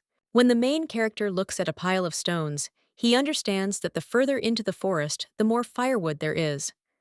And the woman asks if the gentleman is safe. Someone else shouts that they are all fine and offers to quickly clear the way, to which the guy agrees and claims that they need to hurry. But at the same moment, the young man feels some kind of energy, and when he turns around, he sees a monster. He asks where the child is and tells them to give him back to him. Valencian asks if this is really a possessed entity. The boy wonders why he needed the child and what goals these monsters are pursuing. At this time, Tantia is wondering how the Duke, who grew up within the walls of the imperial palace, could so quickly recognize the possessed entity, after which the possessed entity claims that there is no child there and begins to crawl into beetles. These bugs begin to crawl between the stones, and the main character immediately screams to Acquiesce that a possessed entity has targeted the child, and it has gone in their direction, so they should be on guard. But at that very moment, someone else cries out to his uncle and tells him not to leave. The boy immediately thinks about the Marquise, after which he begins to destroy a pile of stones, and the knight turns to his highness and claims that it is unsafe. She also says that the ceiling is about to collapse, but the guy replies that it doesn't matter, after which he hits the pile of stones again. When he breaks through a wall of these stones, he immediately climbs in there and thinks that he just needs to make it in time. When he runs up to the Marquis, he realizes that he is wounded, but still fights the entity, after which the monster kicks him. Valencian wonders if the Marquis is really on their side. Also, could he really have been mistaken from the start? The knight then turns to the Lost One and says that his opponent is Itana. The monster then turns to Tantia and attacks her. At this time, Acquiesce turns to Lord Valencian and claims that his sword is covered in poison. The uncle is poisoned, and the aunt has lost consciousness, and the main character thinks that things are bad. After which he sees the Marquis fall and understands that all the symptoms of poisoning are obvious, but the condition is not yet critical. If they hurry and get him to the doctor, he will survive, after which the guy is going to get his sword. But at that same moment, he sees how the monster appears behind Tantia and screams for her to be careful. The main character immediately runs up to her and repels the monster's attack, and also claims that he knows who he is. This entity is the embodiment of malice, cowardice, and envy that crept out of paranoid speculation. At this time, the monster pushes the main character away, and he claims that he is doing it on behalf of the Empress. He orders him to return to the underworld, and then stabs the monster. Well, at that very moment, some paws come out of his back, and Acquiesce screams for Mr. Valencian to be careful, because there is poison in his legs too. The guy immediately rips off his legs, after which he grows them twice as big. The main character wonders if they have really recovered, and he can't dodge them. But at that very moment, Tantia attacks this creature and asks where he is going. The woman asks if his highness is okay, and asks him to stand behind her. But at that very moment, the monster launches another attack. The woman repels her, after which he attacks again. The protagonist understands from the book that fire is capable of dealing with regenerating opponents, but he can't use mana in front of everyone, after which everyone sees that this monster is attacking Tantia from behind and screams about it. The monster also manages to attack Valencian, who tries to dodge them, after which the guy screams that he is obliged to save the Marquis' family, come what may. The young man uses a level 2 imperial swordsmanship style called invulnerability. Tantia turns to the Duke in shock and wonders if he has really reached level 2 sword mastery, after which the guy attacks the monster and cuts it down. It cries out that it hurts. Tantia doesn't waste any time and uses the imperial swordsmanship style level 1, after which he runs at the monster, but it has already regenerated, and the main character cuts off its limbs again. Tantia tells him to return to where he came from, that is straight to the underworld, after which he pierces this monster. When it all ends, the guy talks about the fire that he used, but the woman tells the Duke not to worry, after which he claims that she did swear allegiance to him, which surprises the guy a little. After which he thanks her, but he also thinks about where such weakness in his body came from. At the same moment, Acquiesce turns to Mr. Valencian in shock and says that his back is injured, after which the guy understands where this fatigue comes from. Well, before he can do anything, he begins to lose consciousness. A little while later, the young man opens his eyes and wonders if he is really in his room. Looking around, he realizes that this is indeed his sofa and table, after which he sees Jillith and wonders what she is doing there. At this time, the woman asks whether her beloved has woken up and whether the poison has been successfully neutralized. But the consequences of his actions have not yet passed, so let him rest. At that very moment, the guy rips off the blanket and screams that Valencian is greeting Her Majesty the Empress. The guy immediately falls to his knees and realizes that this is a terrible situation because he is bowing to Jillith while lying in bed, after which he even begins to wonder whether he will see the dawn of tomorrow. The young man closes his eyes, expecting a terrible sentence, but the woman tells him to raise his head. She was just passing by and decided to stop in. Today, the process of renunciation of the succession to the throne was successfully completed. After this, the young man thinks about Acquiesce and wonders what happened to the child. The Empress claims that Marquis Flynicius and his wife will soon set off on their journey. Check something by any chance, and the guy asks how much she is paying. He misheard, but the woman claims that she asked, "Should he go check something before they leave?" Her a little surprised, and his interlocutor asserts that if it's not necessary, then it's not necessary. And the young man at that very moment jumps out of bed and screams that, "No," and he will go check. The guy also tells Her Majesty that he will return soon. The woman only smiles after this. The Marquis says that Madame Tentilla has done a wonderful job. He also thanks her for protecting their family, and because thanks to her, the ceremony went as smoothly as possible. Another lady then asks how Duke Valencian is, and whether he is okay, because she heard that the poison turned out to be more dangerous than they thought. But at the same moment, the main character cries out to their excellencies and also to acquiesce. Valencian asks if the process went well, and if everything has been settled. The woman at this point says that this is the imperial red liquid and it works wonders, acquiesce. He says that not all such things are true. This guy himself is particularly tenacious. At this time, the protagonist is interested in how the abdication ceremony went, and other things, but his interlocutor suggests that Valenciana calm down. The man also claims that today, this baby was officially recognized as the child of the Marquis of Aquinas, and he is sure that the Duke wanted to know this most of all, after which the main character sighs. And he says that it's as if a weight has been lifted from his shoulders, so he's glad to hear it. However, the Marquis turns to the guy and asks if they can just leave without telling the Empress about the child. The main character, with a smile on his face, replies that there is no need to worry about this. After all, Her Majesty already knows everything. The woman watches this from the window, after which he smiles and says that he tried his best, so he can give them a little time as a reward. A few days later, the protagonist arrives at the independent territory of the Magic Tower. The maid looks around and admires what she sees. She points to the instruments that play by themselves and invites his lordship to take a look, because the instruments move by themselves. The man then says what he sees and asks if the girl would like to take a walk around the area, after which he hands her a bag of money. He tells the girl to buy everything she runs out of, but the woman screams that there is too much there.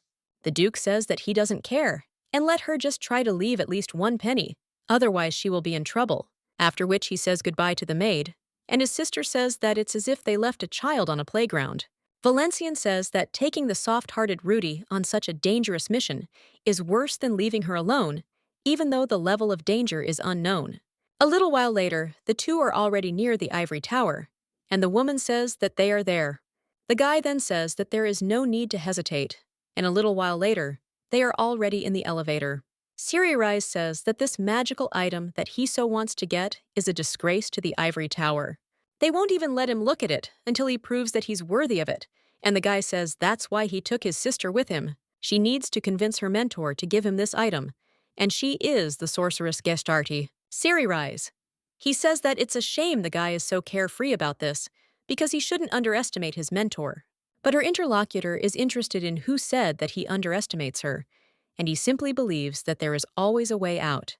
A little while later, they are already heading to the table, while the main character, looking around, wonders why there is no one there. Well, at that very moment, someone approaches him and asks why the infamous Duke, how she arrived in the ivory tower. After which, the woman sits down on the sofa. She also claims that they haven't seen Cerise for a whole year. The main character thinks how nimble this sorceress is, and as expected from a master of lightning magic.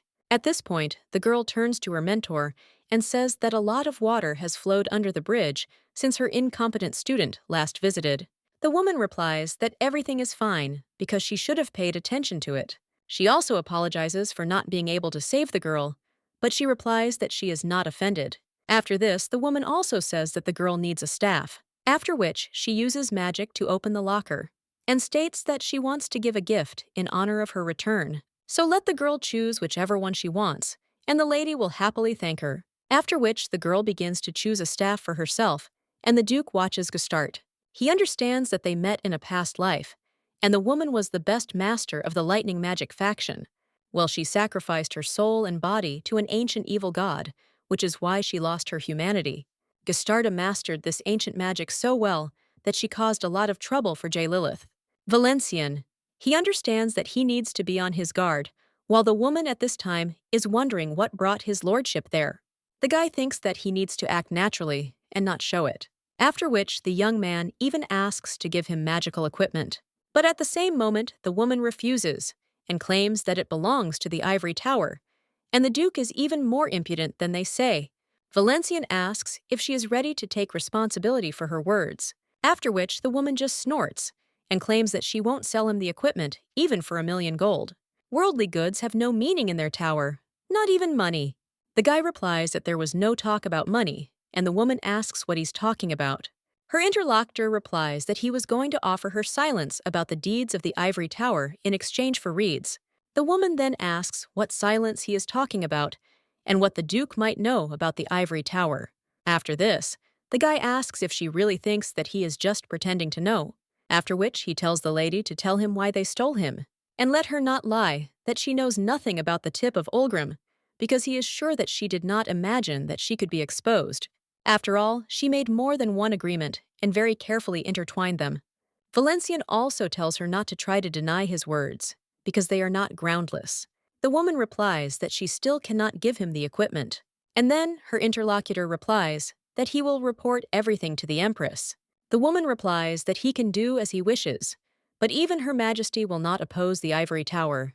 Then the main character asks why she does this, and in fact he has a guess. After all, from the very beginning, Hestrat was aimed at him, and the woman asks what he is talking about.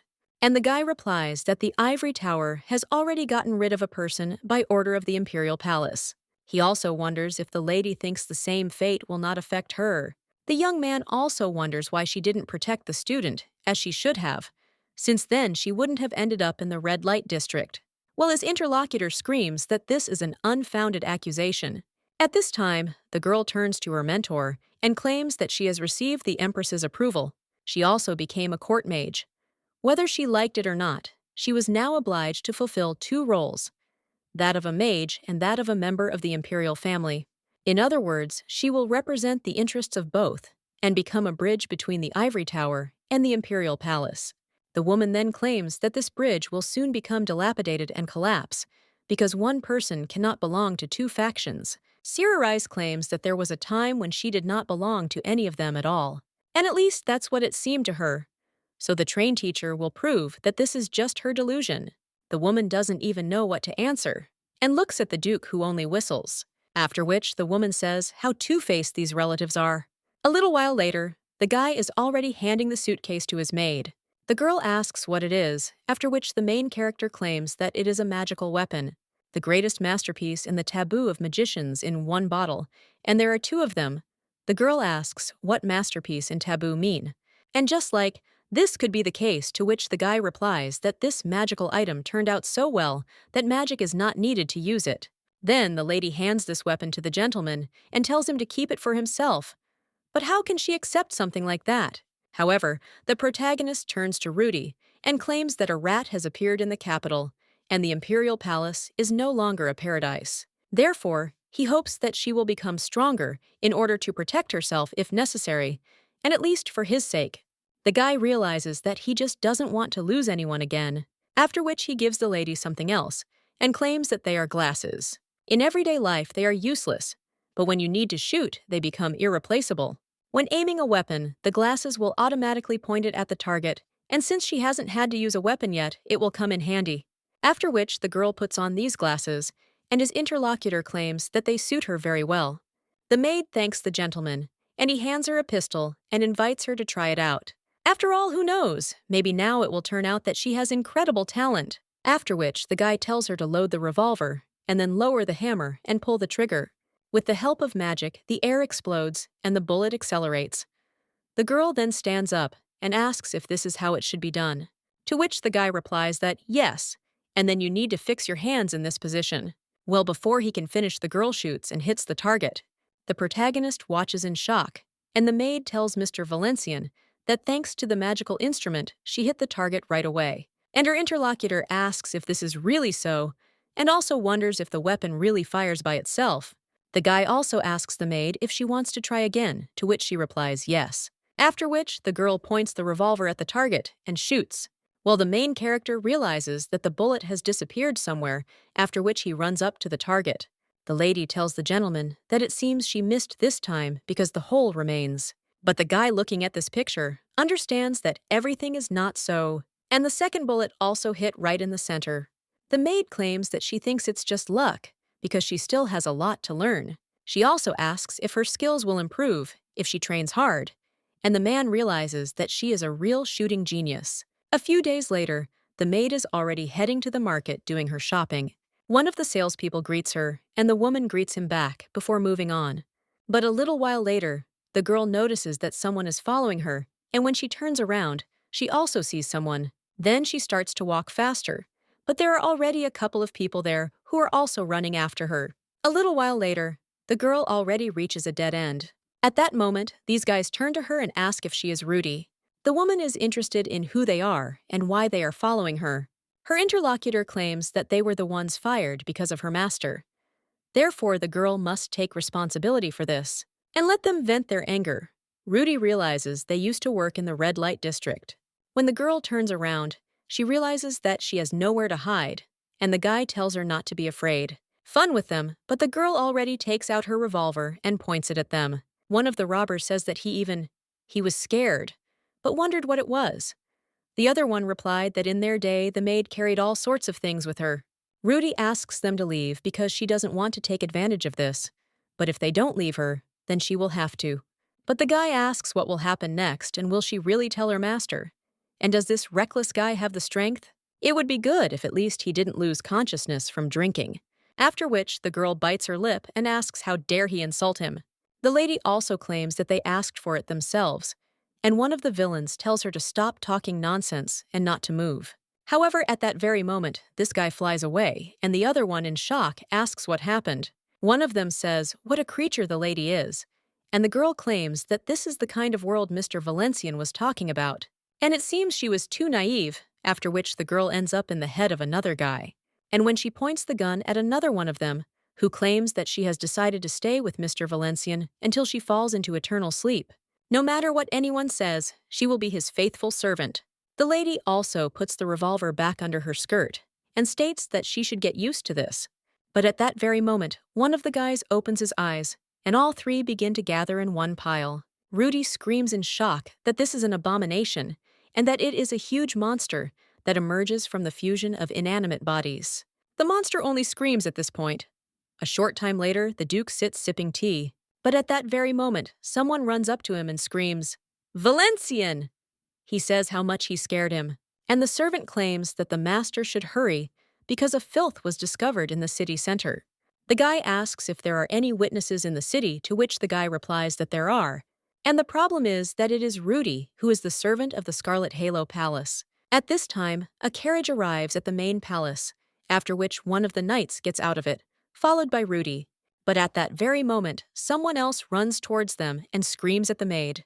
When the girl turns around, she happily says that it is Mr. Valencian. One of the knights says that she is the only witness of the evil, so for now he cannot approach her. But the man replies that Rudy's maid after the chip offers to tell all the circumstances. The man claims that there was definitely someone else with her during the incident, so they need to drop her off.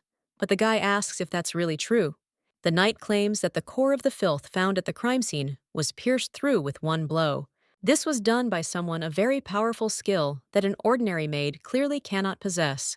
The Duke then smiles and says that it is true, and now it is clear where the conclusion came from, that there was someone else there. After which the guy says that Rudy is a shooting genius, and it seems the knight does not know who he is, or is perhaps too stupid to understand. After which the guy grabs the girl by the hand and brings her closer to him, claiming that he is the Duke of Valencian. He will also interrogate his maid and report everything to Her Majesty, after which he asks if he is really against it, to which the knight replies that no. Their Duke says that this is wonderful because then they leave, after which the guy moves on. And when they walk through the garden, the maid turns to the gentleman. He asks what happened, and the girl replies that she plunged innocent people into eternal sleep. She could have spared everyone except one, but out of fear of revenge, she finished him off too. After this, the guy puts his hands on the lady's shoulders and tells her not to worry too much. After all, thanks to this, they are now on the same track. because this is the most important thing for him. In life, after which the maid turns to the master with emotion. The guy understands that he said this to cheer her up, but Rudy was probably very scared, so if she says that she wants to quit, he will have nothing to say. At this time, the girl turns to Mr. Valencian and says that it seems so. Now she understands how terrible and heavy the burden he bears is. Therefore, she will serve His Highness until her last breath. And even after, the guy then replies that yes and asks to take care of him. A little while later, Cererese wonders if there are 100 dead bodies in the slums. Well, her interlocutor replies that there were more than 100, and they tried to get rid of the bodies by throwing them into the sewer, where cleaning slugs live that would dissolve everything. But there were so many bodies that the slugs couldn't handle them all, and they ended up rushing to the surface. The girl asks why they do this, and her interlocutor replies that these are sacrifices to the elders, and in other words, they collect dark power. The girl then asks who these fools are, and whether Her Majesty the Empress allowed this investigation to be carried out, after which the main character does not know what to answer. His sister claims that as a poppy, she would gladly go there to get samples of erosion from the elders, but she does not want to be beheaded. After this, the guy remembers his conversation with Her Majesty the Empress. The girl claimed that this time it was necessary to thoroughly cleanse the capital and the slums completely, but now is not the right time to demonstrate wide-spectrum magic. Hey, the guy claimed that he probably misheard. The woman claimed that she was waiting for the dark force to fully manifest itself in the slums, and then they could clean everything up at once. But if the Grand Duke decides to find out the reasons for the emergence of the dark force before it appears in full force, then it will provide support. Now the guy claims that's what she said, and Cererese claims that it is very kind of her. At the same moment, they notice several people, and the main character is looking at one of them. He understands that this man is Mateos. He is a former erosionist and also the owner of a huge amount of dark energy. He was also called the Black Saint, so this time he must make this guy an ally of the Jillith. The young man at this time turns to these two and claims that he is looking for someone. Valencian claims that the sun will set soon, and it is dangerous for students to wander the streets in the dark, so let him come back soon. The young man also understands that he should return, because he still has many erosionists to capture. The young man thanks him for his concern, but claims that he cannot leave his friend.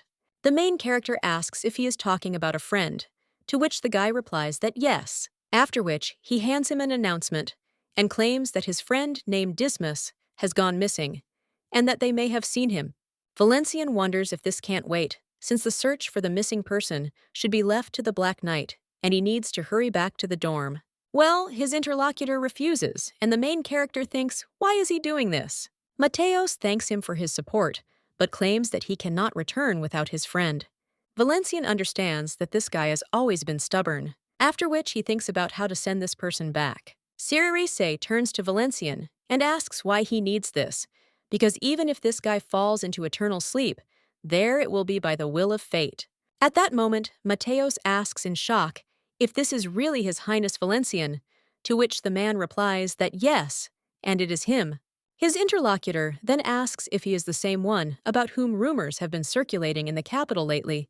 After this, the guy thinks that he won't lie, after which he replies that yes, and he is that same Valencian, the one who set up his half-brothers and sisters in order to survive himself. While drunk, he harassed the maid, and his interlocutor asks if he is the one who cheated at the casino and started the fire. The protagonist replies that this is true, but wonders what went wrong and why there are so many rumors. Meanwhile, Mateos wonders if he was the one stealing Her Majesty's wine. He enjoyed hunting people in the slums and made substances to sell in the entertainment district, some hefty ones to feed the wyverns despite the fact that the water temperature wasn't right, after which the guy replies that, yes, he thinks what kind of rumors are these? However, the young man cries out that in general he is that very Valencian, and if the guy does not follow him, he will throw him to be eaten by the wyverns. At this time, Mateos was wondering where he wanted them to follow him, because he wanted to walk around the area again to look for Dismas. Cererese at this time wonders why Valencian wants to take this guy with him, but the main character whispers to his sister that this is necessary because in case of unforeseen circumstances, they will throw him in as bait. After this, the girl says that the guy is cooking a cauldron, and the main character realizes that he just lied to her. A little while later, they are already heading through the sewers. Mateos. He claims that he heard that there is such a place underground, but he didn't expect to ever get there. Siri asks if it's not strange no matter how many cleaning slimes there are. This place is too quiet and clean, and there is not a single sign of human life there. The protagonist replies that sometimes this place is used for smuggling, but poor people don't go down there. The girl asks why, because it is clean and spacious there, and also an ideal place to hide from the wind and rain. Siri.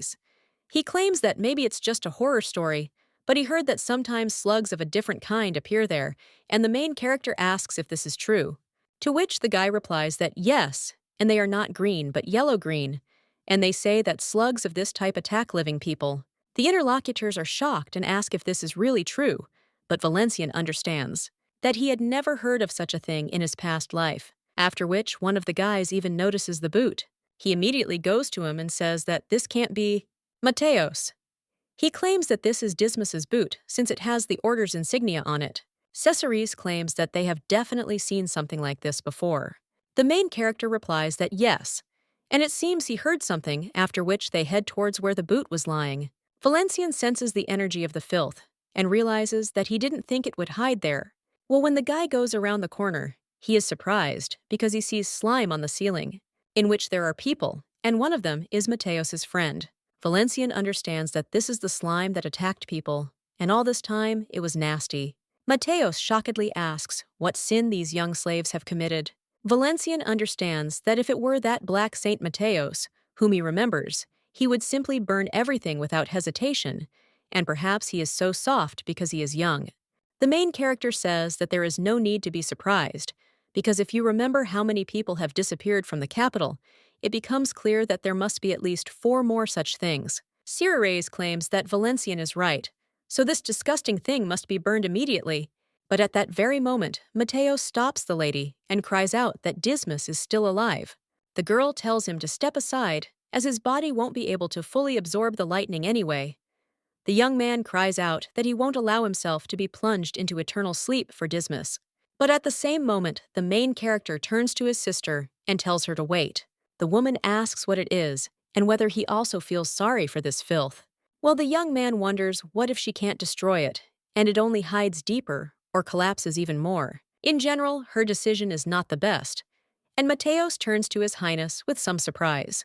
He also claims that Dismas simply did not deserve such an end, because he always cared for the weak and researched the doctrine, and was also faithful. Well, the main character replies that this guy is not a victim, and it's not the slime's food, but its core. The guy also asks if he knows what that means. After all, Dismas himself became evil Sariras. He replies that this is true, and it is better for him to surrender, and also let her destroy it. But the guy immediately cries out that this can't be, because God would never have abandoned him. Valencian screams out how stupid this is, and does he really not understand that this is irreversible? After which, the guy tells him to leave, but Mateos, he says to leave him because he will somehow persuade him. Siri at this time suggests simply leaving this fool to plunge into eternal sleep there. At this time, the monster sees 3 intruders and understands that there is a lot of mana there. He understands that this is a victim, and it needs to be absorbed, after which he creates a blade, and then he throws it at the 3 of them. The protagonist notices this, after which he bends down and pushes the others. But the blade still wounds his leg. Siri shocked turns to Valencian. Mateos also turns to his highness and helps him to stand up, asking if he is okay.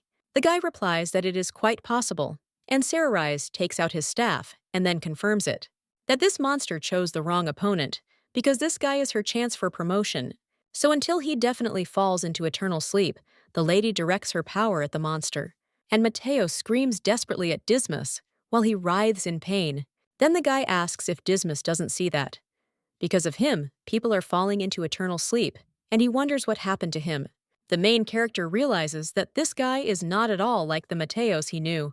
He is younger than in his previous life, and this guy does not have the gloominess that was characteristic of him then. The girl at this time deals with parts of the mucus, after which she turns to Valenciana and suggests leaving this to the Order of the Black Knights. After all, if they still use magic, the ceiling will probably collapse. The guy replies that he agrees and that we need to retreat. The main thing is that they found the filth, and the Black Knights will handle the rest.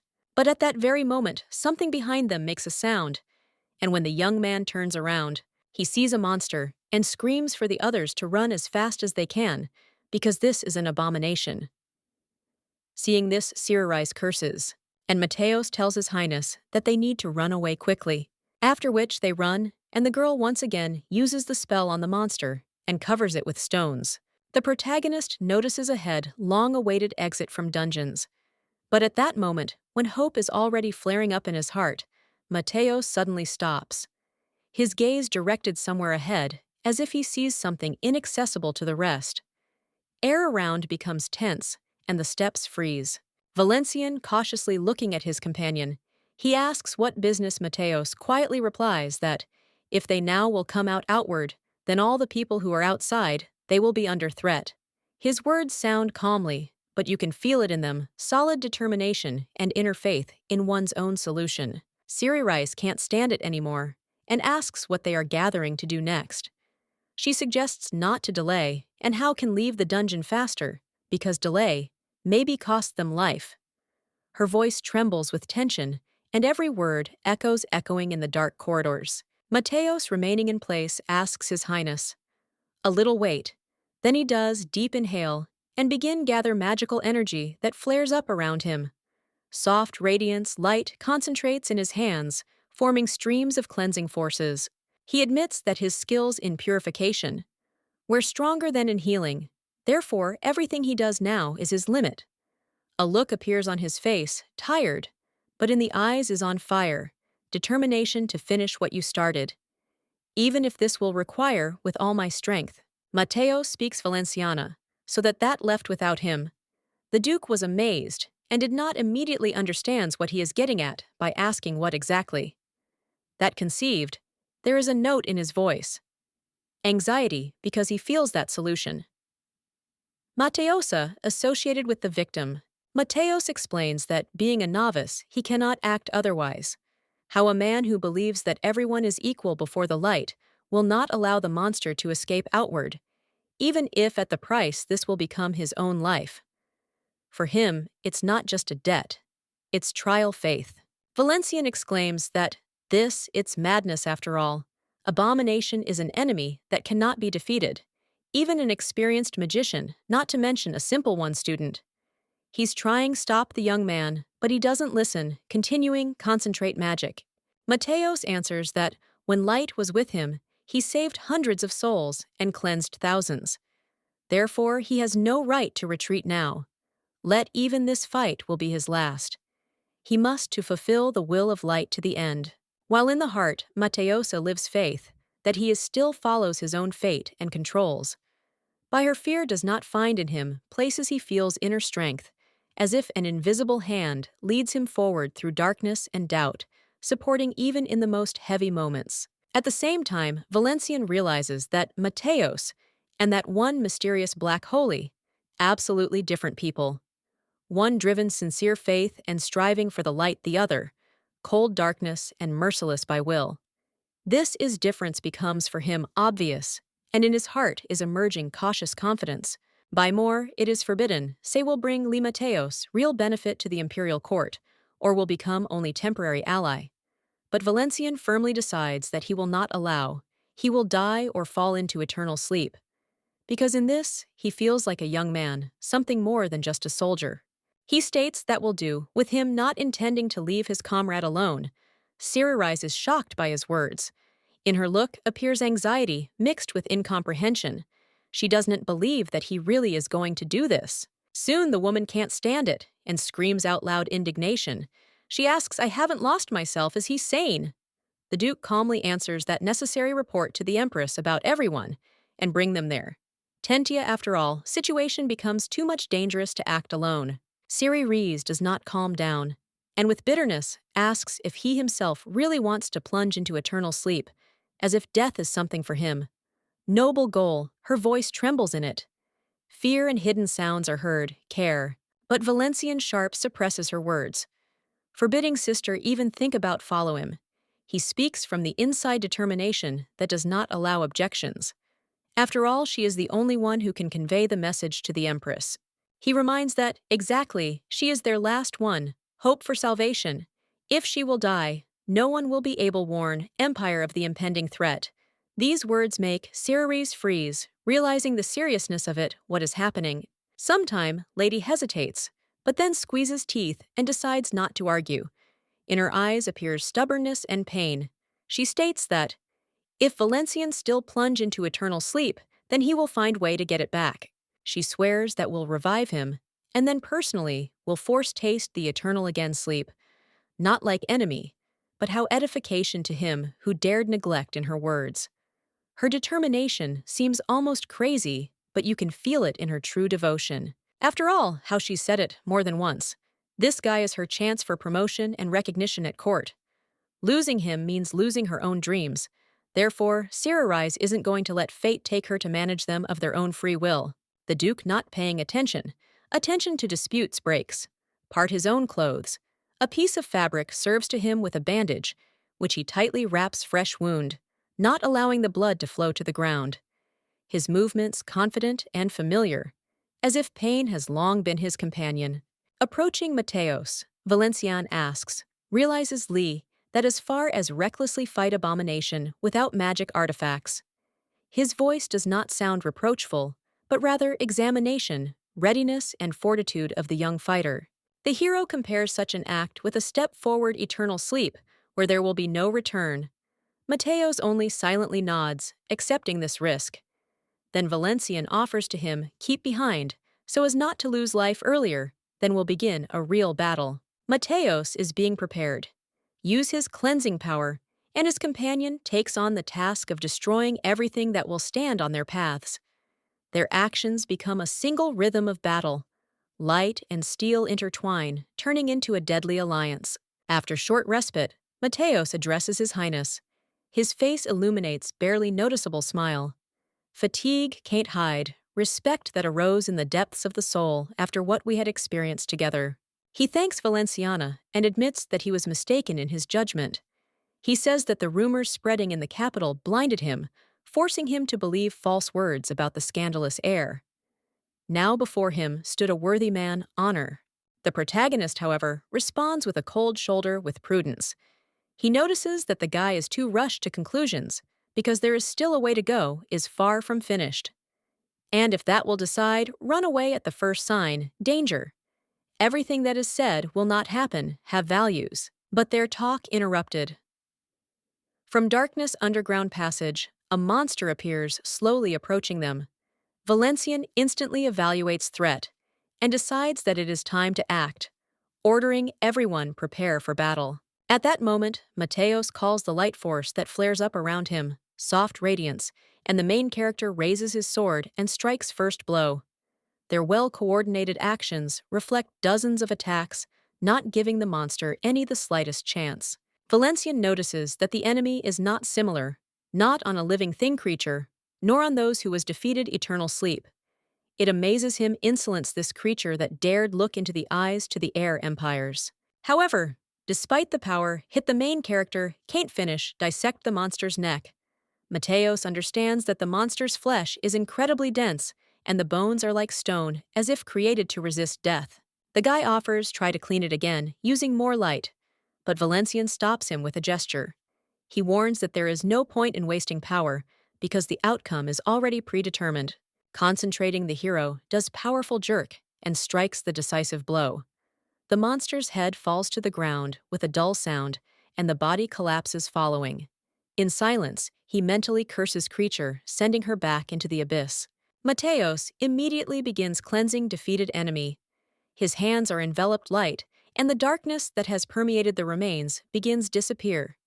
He notices that although they manage to win, complete cleansing will take many time.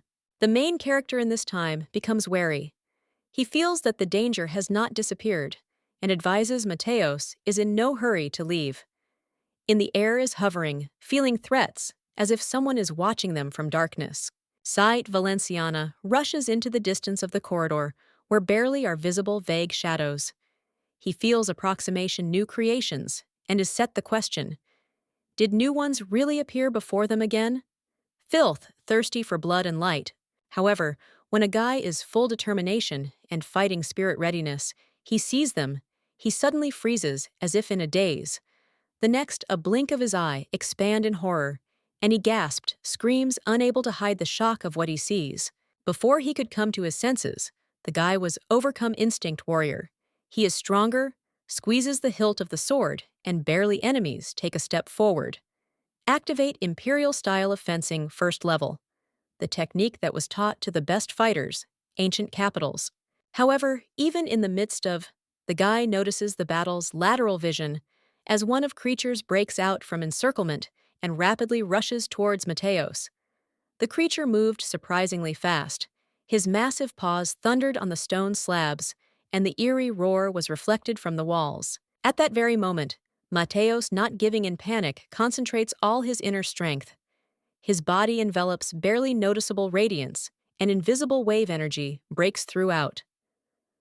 The monster, before it could get any closer, seemed to runs into a wall and falls cringing from the unbearable pain. The Alencian immediately runs up to the boy, assessing the situation with a quick, experienced glance. He gestures for him to be on guard, as the muffled footsteps of approaching enemies can still be heard all around.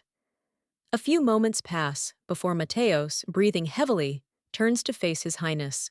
The protagonist realizes that loses too much many red liquid. He feels like with a swing of the sword, his body becomes heavier, but the movements are less accurate. Perhaps his consciousness has already become clouded, because the guy suddenly notices that one of the monsters is back again, rushes straight at him. His eyes are burning madness, and from a roar bursts from the throat in which can be heard mixture rage and pain. A second of delay could cost life. And it was at that very moment, when it seemed that the blow was inevitable behind my back. The whistle of a blade cutting is heard a moment, and the monster falls cut in half. Air is filled with the smell of magic and steel. Someone filled determination and strength intervened in the battle. Savior turns out Tentia Rudy appears next to her, hurrying towards Valencian with obvious excitement. His eyes full relief, but in movements readable anxiety. They assess the scale of destruction, noting that forces enemies until they run out, and the situation remains dangerous. The guy finds out that arrived with them, Siririse, Tentia, and Rudy. Their presence inspires hope, as if fate itself had sent them help in this desperate hour. The lady with blue hair reports that her, Your Majesty in advance, warned about hidden charms protecting dungeons. On the ceiling underground, water supply really imposed ancient magical seals, holding vaults from destruction. These spells remaining with time's old empires shine dull light, barely noticeable through dust and moisture. Girl, without losing time, raises his hands, concentrating flow strength. Her magic breaks through outward dazzling light, from which even monsters instinctively retreat. Wave energy, like a storm of light, rolls through the hall. Valencian realizes that no matter how many times he's seen Sararise's magic, it's always impressive.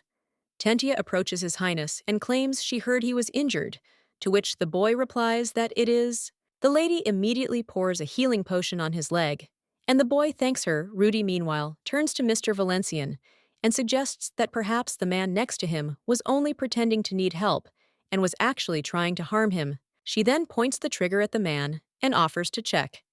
But the protagonist immediately stands in front of Mateos and tells the girl not to worry, as everything is definitely not right, after which the lady says, fine. But at the same moment, another monster appears, and Tentia reports this. But the monster claims that the knight is strong, after which he screams that he will absorb her and take her power, and then he can become as powerful as she. But the girl deftly cuts down this monster and says that if he wants to become truly strong, he must first realize that there are no shortcuts to this. Rudy also shoots the monsters with a revolver and claims she cleared the way for them, and the protagonist claims she did a great job. At that moment, someone else approaches them and says these guys are tough. However, it's all futile as they are doomed to be consumed by darkness. The boy also turns to the warriors of the past, telling them to rise up and destroy them. At the same moment, civilians are being led there, and the main character, seeing this, asks if they really decided to use the citizens as hostages. At that moment, the slime begins to grab them, and the monster forms a large web with victims. Siriraz claims that everything is not so simple because this is a summoning ritual, and they are going to use them as victims. Mateo, shocked, asks how they can stop this. And if they know a way, he asks for a hint, claims that this creature does not belong to the caster, and his friend cannot recall the summoned creature, but those people behind most likely can.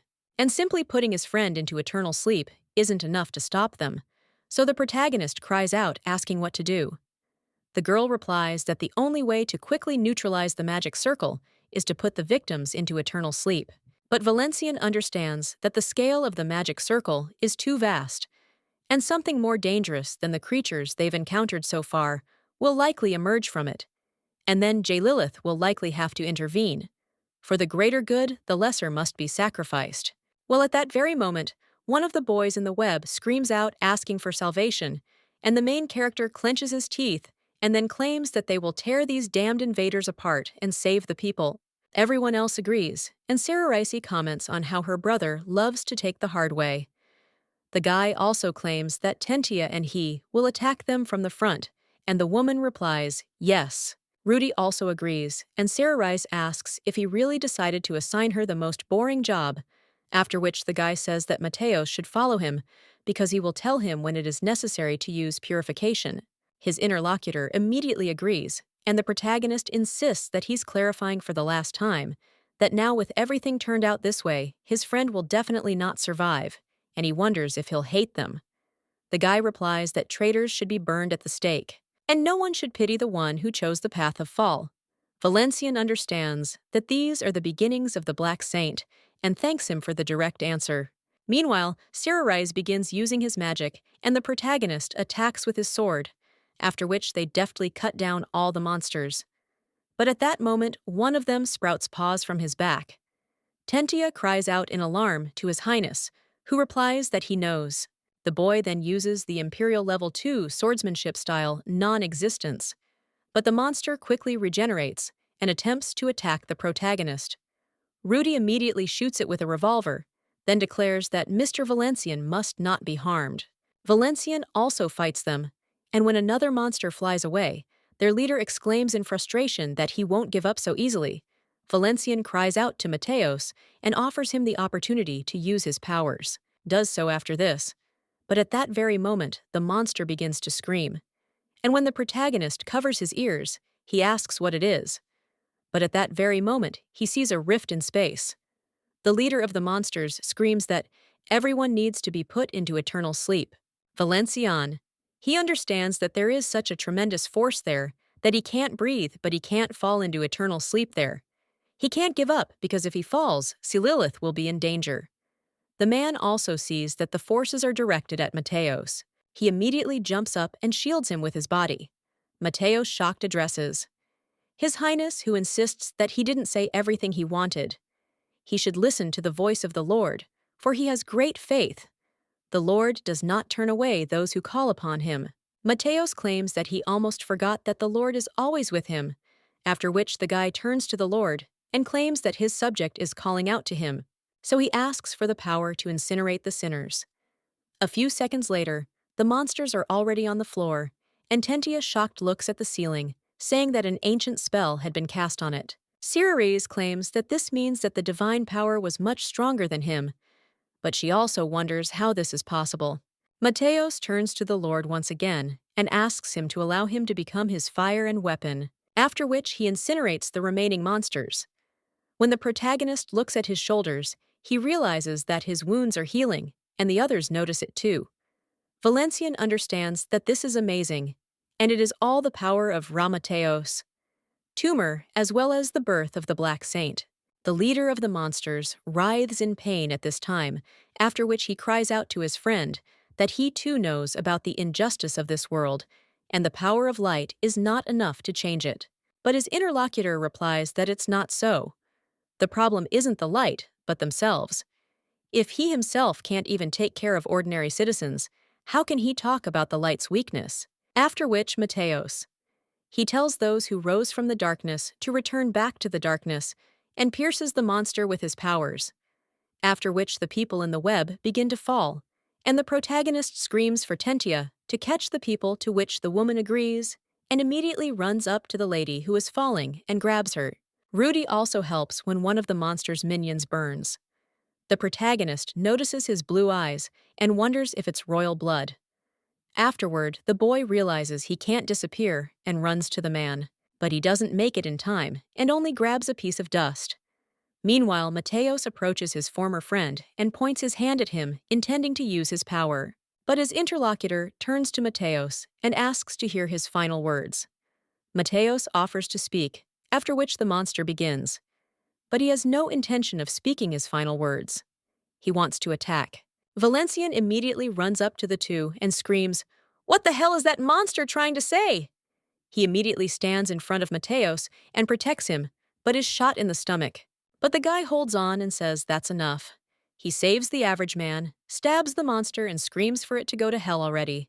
After that, he falls along with the monsters. Mateos addresses His Highness in shock, and the boy, closing his eyes, thinks how fortunate it is that everything ended well. A little while later, someone in the market asks if anyone else has heard the rumors. They say the Duke of Valencian blew up the sewers. His interlocutor replies that he also heard about this, and he asks if they know that he is there, to which the other replies that no, and he was probably trying to implement some dirty and vile idea. Their interlocutor replies that there are rumors that substances and people were sold in the sewers. Furthermore, a huge group of people infected with the filth was discovered there. The other men ask if he's really talking about the filth. The boy replies that yes, and perhaps Duke Valencian was involved in the spread of the filth. If the new saint hadn't destroyed them, the infected would have crawled to the surface. The protagonist and his sister pass by at this time. The girl tells her brother that this is just another colorful rumor about the Duke being connected to the infection. The boy then smirks and says, "Yeah, right. He almost fell into eternal sleep from the hole in his stomach he got trying to save ordinary people from the coming of the filth." The girl asks what he means. He almost fell into eternal sleep because the new saint helped him with his prayer as soon as he had the chance. The protagonist replies that it was a tavern, but he'd been in bed for weeks, recovering from a battle with the infected. Cirarest says that in any case, this new rumor suits him very well, and her interlocutor asks if it's true, after which he claims to like him too. Then the two enter an alleyway on Knowledge Street. Looking around, the guy understands that everything there doesn't resemble the autonomous Ivory Tower district at all, and it doesn't resemble the Street of Knowledge itself at all. The girl replies that this isn't surprising, since it's a place where academy graduates who have severed ties with it come.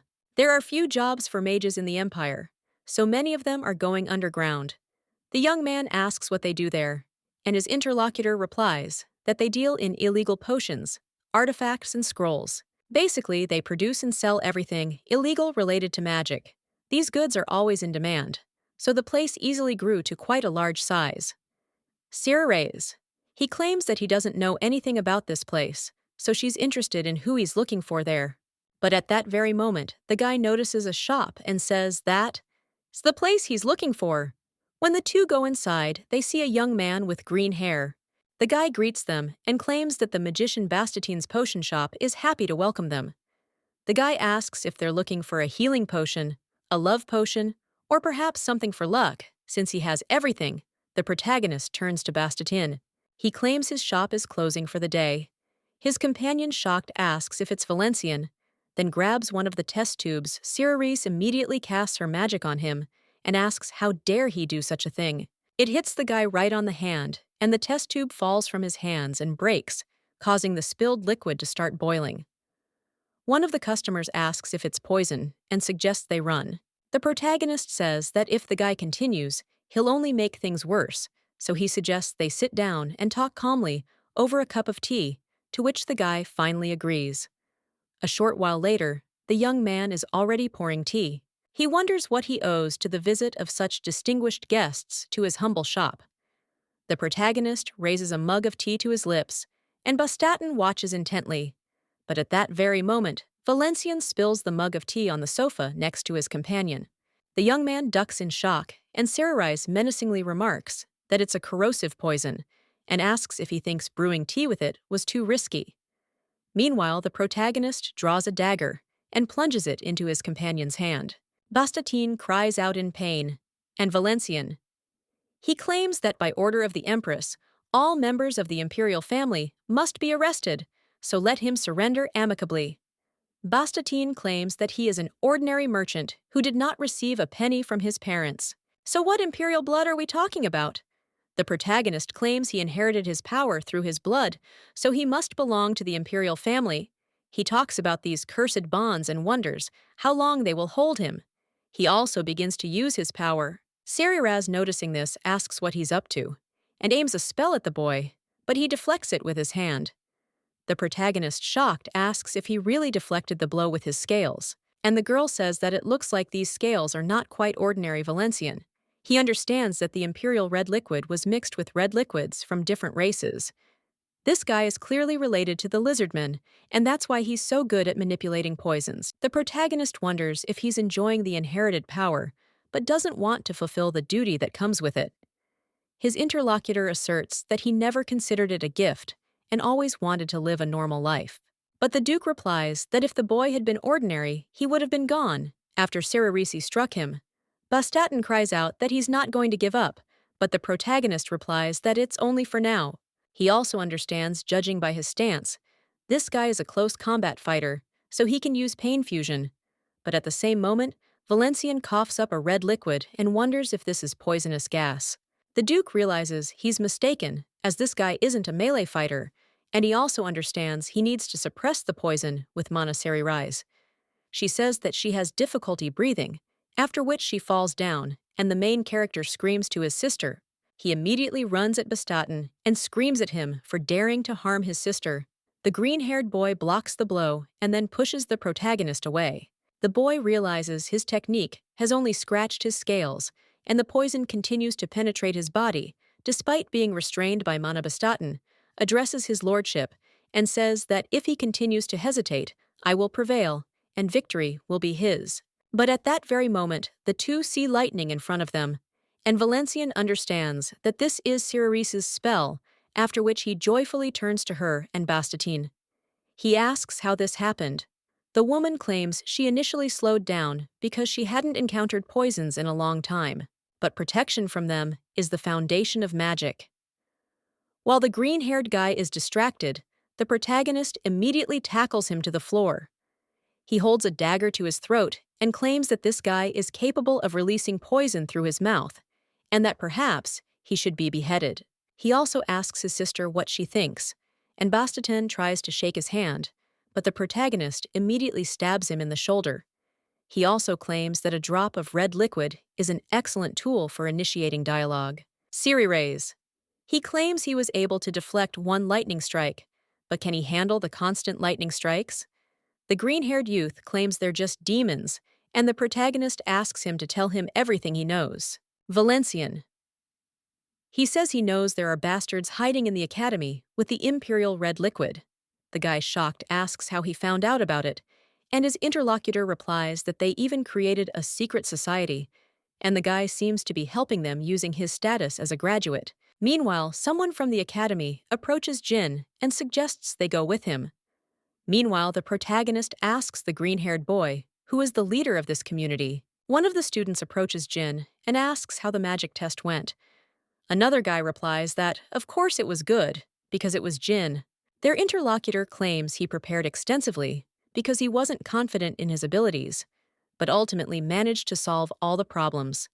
He also claims he'll go because he still has assignments left, to which they agree, commenting on how diligent he is. A short time later, the young man runs into his dorm room and begins searching it. He then looks in the mirror and realizes his eye color has changed. The guy understands that he needs to find this thing faster, and after rummaging around a little more, he finds a bottle with a potion, and when he drinks it, then his eyes change back to blue. Jin turns around, wondering if anyone's there. At that very moment, he hears someone approaching and throws a dagger in that direction. It turns out that this is the main character, and he dodges, and Jin, looking at his face, asks if this amount is really the Empress's rabble-rousing brother named Valencian. The protagonist replies that the guy is quick to think about his interlocutor, who asks how long the Duke spent in this room, Valencian. He says that it took him so long that he began to doubt whether he had opened the wrong door, after which Jin attacks him, and he cries out, "What a rat!" The protagonist thanks him for the compliment and then repels the guy's attack. The young man realizes that all is lost because the man saw the color of his eyes and realized he was a member of the imperial family. Valencian waves his sword in front of the young man, and he understands that he needs to dodge, but at the same moment, the main character kicks him with his foot, and when Jin falls, he says how mean it is. His interlocutor replies that in a fight, the one who plays the dirtiest always wins. At that very moment, the young man moves toward the Duke and casts an explosion spell. Valencian is so excited about this, flies away. But when he opens his eyes, he sees that the young man is running away, after which the guy starts running after him and screams for him to wait, because where is he going? At that very moment, he jumps and grabs the guy, after which the two fly out the window and then fall to the floor. Valencian pins the guy to the ground and says that he's got the bastard. If he surrenders voluntarily, he won't have to bleed so much red liquid. The young man then cries out that a student from the Imperial Magic Academy has attacked them and tells everyone to go there. At this point, one of the students asks if he's really coming from this Imperial Magic Academy and if he even knows where he's headed. Then they finally see the main character and scream for him to be celebrated because they're about to throw him into the lake. Jin breaks free and starts running, and the protagonist realizes that the streets of knowledge have another name. They're called Battle Street. The reason for this name is simple. It's home to a lot of hot-blooded young men who are always up for a fight. That's why there are mass brawls there every day. Every student at the academy is always ready for a fight, and when students attack him, the guy screams, "What a vile idiot Jin is!" At that moment, someone else turns to the boy and says, "He can't cope without her." Valencian cries out that sister came just in time and asks for help. One of the students asks, "Who else is this?" The girl begins casting a spell, then directs it at a group of people. The protagonist, standing among them, asks Ceres if she's forgotten anyone, after which the boy is also struck and wonders why. A little while later, the three are already sitting in the dining room, and the main character, sighing, says that he thought all his hair was being pulled out. Ceres says it was interesting to watch how the students tried to tear apart the offspring of the imperial family. The guy replies that it doesn't matter, and what's more important is whether the bone rings are skull-shaped. Bastardin asks what kind of rings these are, and the main character replies that those who took Jin had such rings. This is the sign of the Ancient One's followers, and Jin himself is the imperial heir, so he hasn't yet fully submitted. Ceres turns to Valencian and says that if the majority of the imperial family is truly doomed to fall under the Ancient One's influence, he will be able to do so. And if this is confirmed by their actions, will Her Majesty leave them alive? The boy replies that she's not one to simply dispose of loyal subjects, but he understands his sister's concerns. The girl then asks why they don't find the bastards first. Before they can awaken the Ancient's power, her interlocutor asks what will happen if someone resists too much, to which the woman replies that losses during battle are inevitable. Valencian. He replies that it's fine, and they will act according to the situation. And those who are too deeply immersed in this madness will simply be destroyed, as they will not be captured alive. Those who remain at a distance for now can be left alone. The young man understands that they will deal with the innocent later. Ceres. She says her brother surprises her, as she thought he'd simply suggest putting everyone into eternal sleep. The protagonist asks, what if they prove useful to Her Majesty, to which the girl replies that that's also possible. Bastien can't help but cry out, "What does this mean? Could it really be that they've been deciding people's fates so easily behind their backs all this time? But they just wanted to live ordinary lives." The Duke claims that people with imperial genes can master swordsmanship and magic in a matter of days. So how can such people live ordinary lives? Let the boy look around. Everyone pores over textbooks, earning themselves gray hair, and that's what ordinary life is. Magic and fencing are boring and difficult, and he interacts with poisons whenever he wants. So does he really think this is normal life? Well, the young man replies that putting them into eternal sleep is too much anyway. Valencian replies that he did say that they won't plunge everyone into eternal sleep. They will only do this to those who are too deeply mired in this. But then Valencian, he tells this guy to just wait, because he himself will understand that it is necessary. A little while later, Jin asks if everyone is there, and if they've lost anyone. His interlocutor replies that yes, everyone is there. One of them claims the professor promised to give him a letter of recommendation.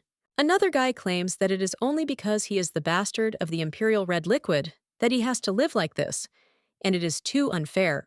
But Jin insists that life is more precious, so they have to endure. Well, one of them asks the guy how much longer they have to endure. Frankly, he doesn't understand why they have to hide, concealing their true selves and living in fear. The young man notices a skull-shaped ring and an unknown magical book, wondering when Pan became so deeply immersed in the study of the ancients. Jin turns to the boy and tells him he'd better take off the ring and get rid of the book. Pan asks why, and the young man replies that the imperial family persecutes them precisely because of such things, and the more they become fascinated with the ancient, the more it consumes them. After all, they themselves provide the imperial family with a pretext for their destruction. His interlocutor replies that this is not a reason to pursue them, but a force that will allow them to survive, because with such power, they can live a special life. So why should they stop? Jin, looking at the boy, wonders when he managed to fall so far. But in any case, the young man insists they need to go or they'll miss the ship. At that moment, one of them replies that yes, it's time to go, but there are too many people there, after which a monster attacks them. He immediately approaches one of the students and puts Togo into eternal sleep, while Jin watches in shock.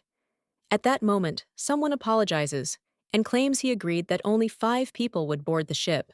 He then turns to the others and tells them to eliminate these people. One of the students screams at them for being traitors, and Jin tries to convince the monster not to, but he proves stronger. The boy falls to his knees and realizes this was all planned in advance. Pan approaches Jin and says they'll escape together, and he's on their side now.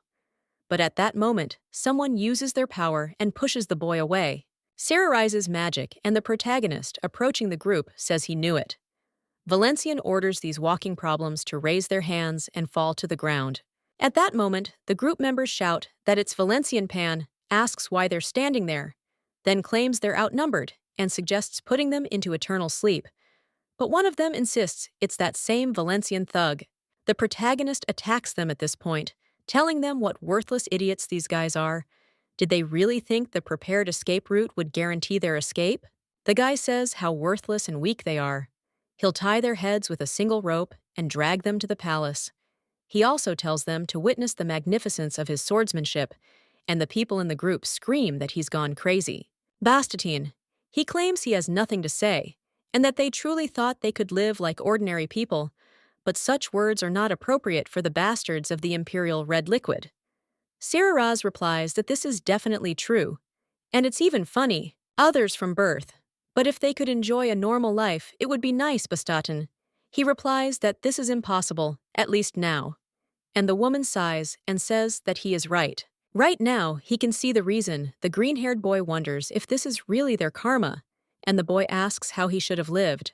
The girl quotes the words about how, with the emperor's legacy comes responsibility. To prove one's innocence, one must take on the corresponding responsibility. Ours repeats the word responsibility. At this point, Pan rises from the ground and in a rage unleashes a special power. Valencian turns to his sister and asserts that they are all about to fall into eternal sleep. The girl screams in shock that they've been spotted. Meanwhile, Jin, sitting on the ground, shakes and calls out to Pan. But the protagonist immediately lifts the boy by his cloak and asks what he's doing and if he'd better wake up. But at that very moment, Jin grabs the Duke by the robes and cries out that if he hadn't attacked Pan, he wouldn't have gone so berserk. Valencian, with a sarcastic grin, asks if the young man really means to say he drove the man mad. His interlocutor screams something about what would have happened if he hadn't provoked him. But at that very moment, the protagonist lifts the guy by the collar. The young man cries out in shock, wondering what he's doing. The Duke wonders why they should leave alive someone who could testify against him, so he simply destroys the evidence. Valencian then throws the boy to the floor, where he begins crawling away on his knees.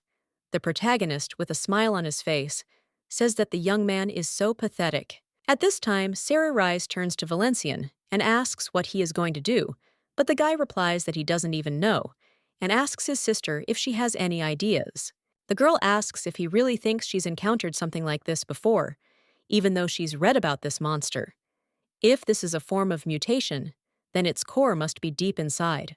They need to cut it somehow so that the core is revealed, but the guy claims that his fire is not enough and asks what if they burn it with lightning. But the lady replies that she doesn't even know, because casting lightning on such a clear day would take at least 30 minutes. The young man replies that it's too much, and in half an hour, the entire area will be wiped off the face of the earth. And if they make a big fuss over a few warehouses to the cellar, Her Majesty will wipe them out. The girl then asks, what if we destroy it from the inside, for example, with poison? But when she says this, the two immediately turn to Bastatin. The young man asks what they want, after which he even claims he can't do it, since he's just the owner of a regular pharmacy. The protagonist wonders if he still hasn't figured out the situation, and Skriri stops him and asks Bastatin if she didn't tell him. That now is his chance to find the life he wants. The young man repeats the words about responsibility coming with the Emperor's red liquid, after which he clenches his fists and says he understands. The boy immediately covers his hands in scales and approaches the monster. Then he starts casting a spell and jumps right into the monster's mouth. Jin watches in shock, and the protagonist screams at the guy, but Siririse tells him to wait, after which the monster's head begins to move strangely. And then the guy breaks free of her. Valencian cries out that the cannonball has appeared, after which he turns to Jin and says, "It's his turn now, so let the guy finish him off," and he's obligated to do so, to which the young man agrees. He takes his sword and claims that he was after all among those who started it all.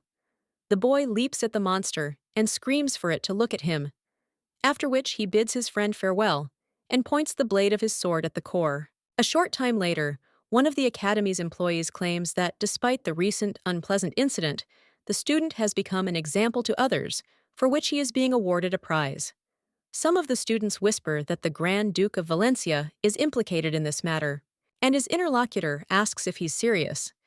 The other guy replies yes, and asks if he's heard rumors that bastards from the imperial family are hiding on the street of knowledge. One of the students asks irritably, "Who doesn't know about this? These damned idiots are naturally gifted at everything, but they pretend to put in the effort. It seems they needed a pretext to get rid of the bastards, so they unleashed the filth. But they went a bit overboard, and this monster appeared, though another guy insists it's nonsense. But even if that's true, since it's connected to filth, Her Majesty certainly wouldn't ignore it." At that moment, the boys see Jin approach the professor, who then presents him with an award, and everyone applauds. As the young man leaves the stage, someone addresses him and congratulates him, saying that, as expected, he is the pride of the court aristocrats. Jin thanks them, and his companions ask, how about a drink to celebrate the occasion, as a new place has opened nearby? The young man then apologizes, but insists he needs to go and is too tired today. A little while later, the guy looks at his watch and realizes that he is late, but this person has probably already arrived, and maybe he is in the room. At that very moment, someone behind him replies that no, he is there. The young man immediately turns to His Highness and asks how he knew he would be there. The man asks if there's anything he doesn't know, then hands the young man a bag of money. The genie is surprised and says it's a bit heavy and contains more than last time. The guy replies that it's because the money isn't just for him. There's not much left, so let the guy take care of everyone and make sure no one slips into black magic out of need. After graduation, let him continue to pretend to be a friend and help them, because from a black magician to a bearer of evil, there is only one step, to which the guy replies that yes, and he understands. Valencian. He says that it was not for nothing that he hired him into the secret chancery at the palace department. So let him keep an eye on the bastards, to which the young man agrees. He is silent for a moment, and then bows. He also says he's very grateful for the opportunity Valencian gave him. The man asks what he's talking about, and whether he's talking about preserving his core, to which the young man replies, yes, because His Highness helped him. The Duke replies that for nothing, and among the carriers of filth, there are plenty of those. Someone who loses their core throws a tantrum, which is why he saved it for them. The young man asks what he's talking about. A Valencian. He claims that there is no need to thank him so much, because he is just telling it like it is, after which he says goodbye to the guy who curses menacingly. A short time later, the Empress is seated at the table, after which the Duke approaches Her Majesty and asks if she invited them. The woman asks if they have arrived, then tells Cerise it's time to collect the money they agreed upon when she joined her. The girl, smiling, says she remembered that she couldn't collect from the casino. The Empress claims she'll soon send knights, so let the girl go and collect the money and show no leniency to these drug dealers. The girl then bows before Her Majesty and thanks her for her favor. The Duke claims the Empress looks especially bright today and wonders if something joyful has happened. The woman, smiling, replies that he is quite perceptive, and she is truly happy because thanks to him they got rid of the bastards, and it turns out that internal affairs are almost finished. All that remains is to finish cleaning the Red Moon Palace and a few more people, and that's it. After that, she will stabilize the country's governance and receive the blessing of the new saint to cement her legitimacy. And then she will demand an oath of allegiance from all the great lords, and there will be no one left who would dare to disobey her. Then she'll become a true empress, and the Duke wonders if she plans to conquer the world afterward. The woman asks if he's talking about the entire world, and then replies, no. And if she can do it at any time, why would she want to? The Empress claims that she always looks at problems first, and simply wants her subjects to be able to live without fear of filth and corruption. The protagonist smiles and realizes that Jillith is a born monarch. Everything is as expected, so it's very good that he stopped that war. The young man also turns to Her Majesty and asks if he can ask her for something, to which the woman replies that she is listening. The guy claims that this concerns those who remained in the Red Moon Palace, and he asks if Her Majesty can test him once, to which the woman replies that if he wants that, then fine, because he already goes through tests all the time. A short time later, Cerise is already at the casino and tells the managers that they haven't seen each other in a while. The girl also says that they've met. One of them tells the rich man that they haven't seen each other in a while, and the girl replies that they have. Then she places a piece of paper on the table and states that she will now outline her legal demands. The lady asserts that these are the amounts each casino owes her and asks if they're going to pretend they don't know anything. Well, one of them claims that even a great lord would be horrified by such a sum. To raise that amount in cash, they would have to go bankrupt. But the girl asks, what does that matter to her? One of them claims that, according to the rules, in order to exchange chips, you need to bring them, and he asks if she has chips to exchange for cash, to which the girl replies that of course she doesn't have them, and all her things are in the room, because they themselves removed them. The man claims that rules are rules, and if there are no chips, then they cannot give out any coins. But at the same moment, one of the ladies raises her hand and replies that everything is wrong. The woman claims their casino, called Nadezhda, will keep its promise. One of them exclaims in shock, wondering what she just said, while the other asks what kind of nonsense she's talking about. Another of the owners tells Nadezhda that they agreed to stick together.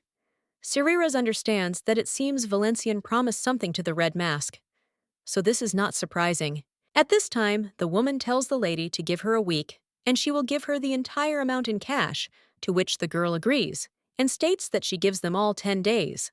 By noon on the 10th day, everyone must prepare a bag of gold coins, and she thinks it's not worth even mentioning what will happen to those who disobey. The casino owners are only offended by this, and one of them stands up and declares that she'll go too. When the girl leaves, one of the men insists they can't leave things as they are, and the other owner asks if he has a plan. The man replies that the Empress is planning to destroy them all, so they need to escape, and they have the strength to cross the border. A few days later, someone addresses the brothers and sisters and greets them. This is the underground secret room of the Red Light District. The man claims his name is Ranchea and is about to announce his escape plan through the Red Venetian Palace. At that moment, someone says that this idiot is trying to sell them something again. When one of the ladies turns to this man, she asks if this is Valencian, but when the guy shows her to be quiet, the girl immediately closes her mouth. The protagonist urges her to listen carefully, because if Helena follows Ranchea, she will surely fall into eternal sleep, and he too plans to escape. He understands that as long as the red fluid of the imperial bloodline flows in their veins, they will not survive if they remain within the Empress's sight. And he called not only her, but also several others who were truly capable of doing something. So if she wants to live, let her come into the next room and ask him what he's talking about. A little while later, she enters the room, and the boy realizes that Helena is here. Everyone's here after all. These half-siblings were the ones who helped him in his past life, so he can't let them fall into eternal sleep again. The woman asked Valencian what kind of nonsense he was spouting a minute ago. Someone else claims to have the same question, and she wonders what he's up to and why they're there. This guy is a scion of an imperial family named Hard-Written, Denia. He adds that, frankly speaking, he doesn't inspire confidence, after which the guy smiles and claims that he is Valencian, and also an advisor to the Ministry of Affairs of the Imperial Palace, so he sincerely welcomes those who have sworn allegiance to Her Majesty the Empress. At that moment, these people ask when they swore their oath, and the Duke replies that he is grateful to them for choosing him in Rancha's place. Their mothers come from great noble families, and even Her Majesty cannot execute them without cause. However, Her Majesty is tired of this boring stalemate, and these people are wondering if, in other words, she has decided to plunge them all into eternal sleep. But the protagonist claims that he convinced Her Majesty that losing such talented people as them would be a tragedy, and received from her the authority to convince them to join. Soon they will be able to swear allegiance, but until then their task is to convince their families to swear allegiance to Her Majesty, and having convinced their families they will be able to go home. If they wish to remain in the capital, they can do so as well. They will no longer be locked in the Red Viennese Palace. And what's more, they'll have a chance for career advancement, after which they ask if this is really true. At that very moment, one after another, they claim they'll do it, and the protagonist cries out to keep it up. He puts papers on the table and asks if anyone else wants to sign this document, because if so, then let them go out and do it, and then people immediately run there. Valencian, he claims that since they've already decided to sign the agreement, it wouldn't hurt to show their faces. He also asks if they could take off their hoods, which is what triggered the attacks. And the guy realizes that's great, since everyone he wanted to see was there. But at that very moment, he sees another person and wonders if it could be Justin. He still clearly remembers that very moment before he fell into eternal sleep. After all, it was the prince who staged the rebellion, so he will definitely become a nuisance again. The guy is wondering what to do and whether he needs to eliminate this guy right now. Justin asks if something is wrong, after which the guys answer no, and hands him a paper to sign, realizing he can't ruin the game right now.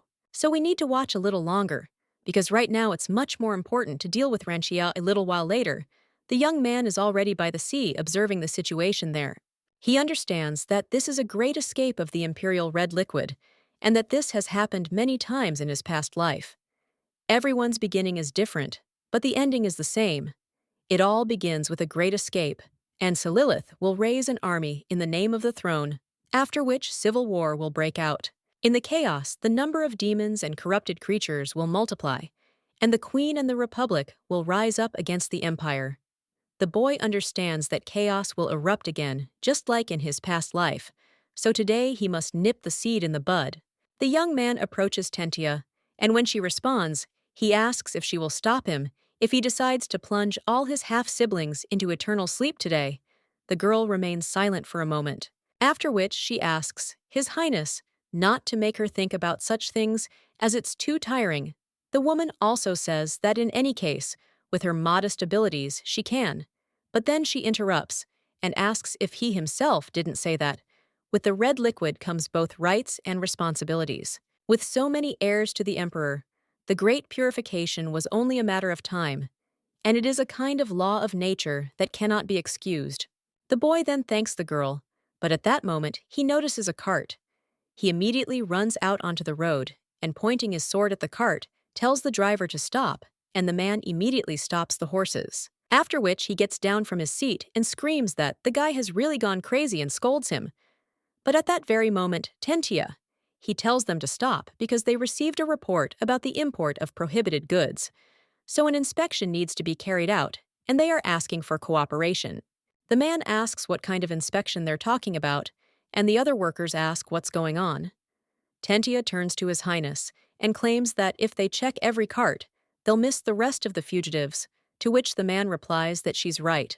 After which, the main character uses a blazing fire that envelops everything around and begins to burn the carts, and also says that if they are set on fire, the fugitive will definitely come out on his own. At that moment, one of the coachmen cries out, "What right he has to burn their carts?" The fellow replies that these carts don't have guild emblems and asks if this is an illegal business, at which point his interlocutor doesn't even know what to say. At this point, the people in the wagons run out, and one of them coughs heavily because the fire is burning up oxygen. At the same moment, someone else approaches the protagonist and asks if he really cares so much about his little sister. But at the same time, he mercilessly plunges others who share his kinship into eternal sleep. This woman is a scion of the imperial line named Arietta. The boy cries out that she gave him a second life. At that very moment, the woman attacks him, and the protagonist realizes that there is no point in even stopping because her movements are too predictable. But at that very moment, the guy receives damage to the face. He asks if this is a magical spell called the Wind Blade, and if the girl is still so powerful.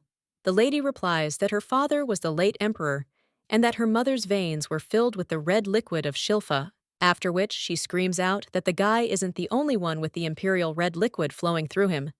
The woman begins swinging her sword, creating streams of wind, which the protagonist deflects. At this time, the lady turns to her accomplices and screams for everyone to start acting now. And the guy understands that this was not for an attack, but for a breakthrough, after which the rest of the people start running, and one of them cries out that this damned city is finished. The Duke immediately runs after the lady, but just as he's about to grab her, someone pushes her forward.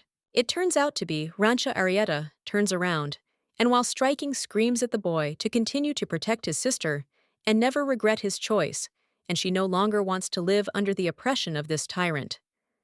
After this, the young man thinks everything is bad, but at the same moment, Tentia parries these blows and claims she will delay them, then suggests His Highness pursue the instigator. Ranchea, meanwhile, asks if they're talking about the instigators and asserts that he believes it's him. The guy immediately takes out a syringe and injects Arietta with it, saying that if they can stop him, they should go for it. The girl screams and begins to mutate while the protagonist cries out, "Did he really forcefully infect her?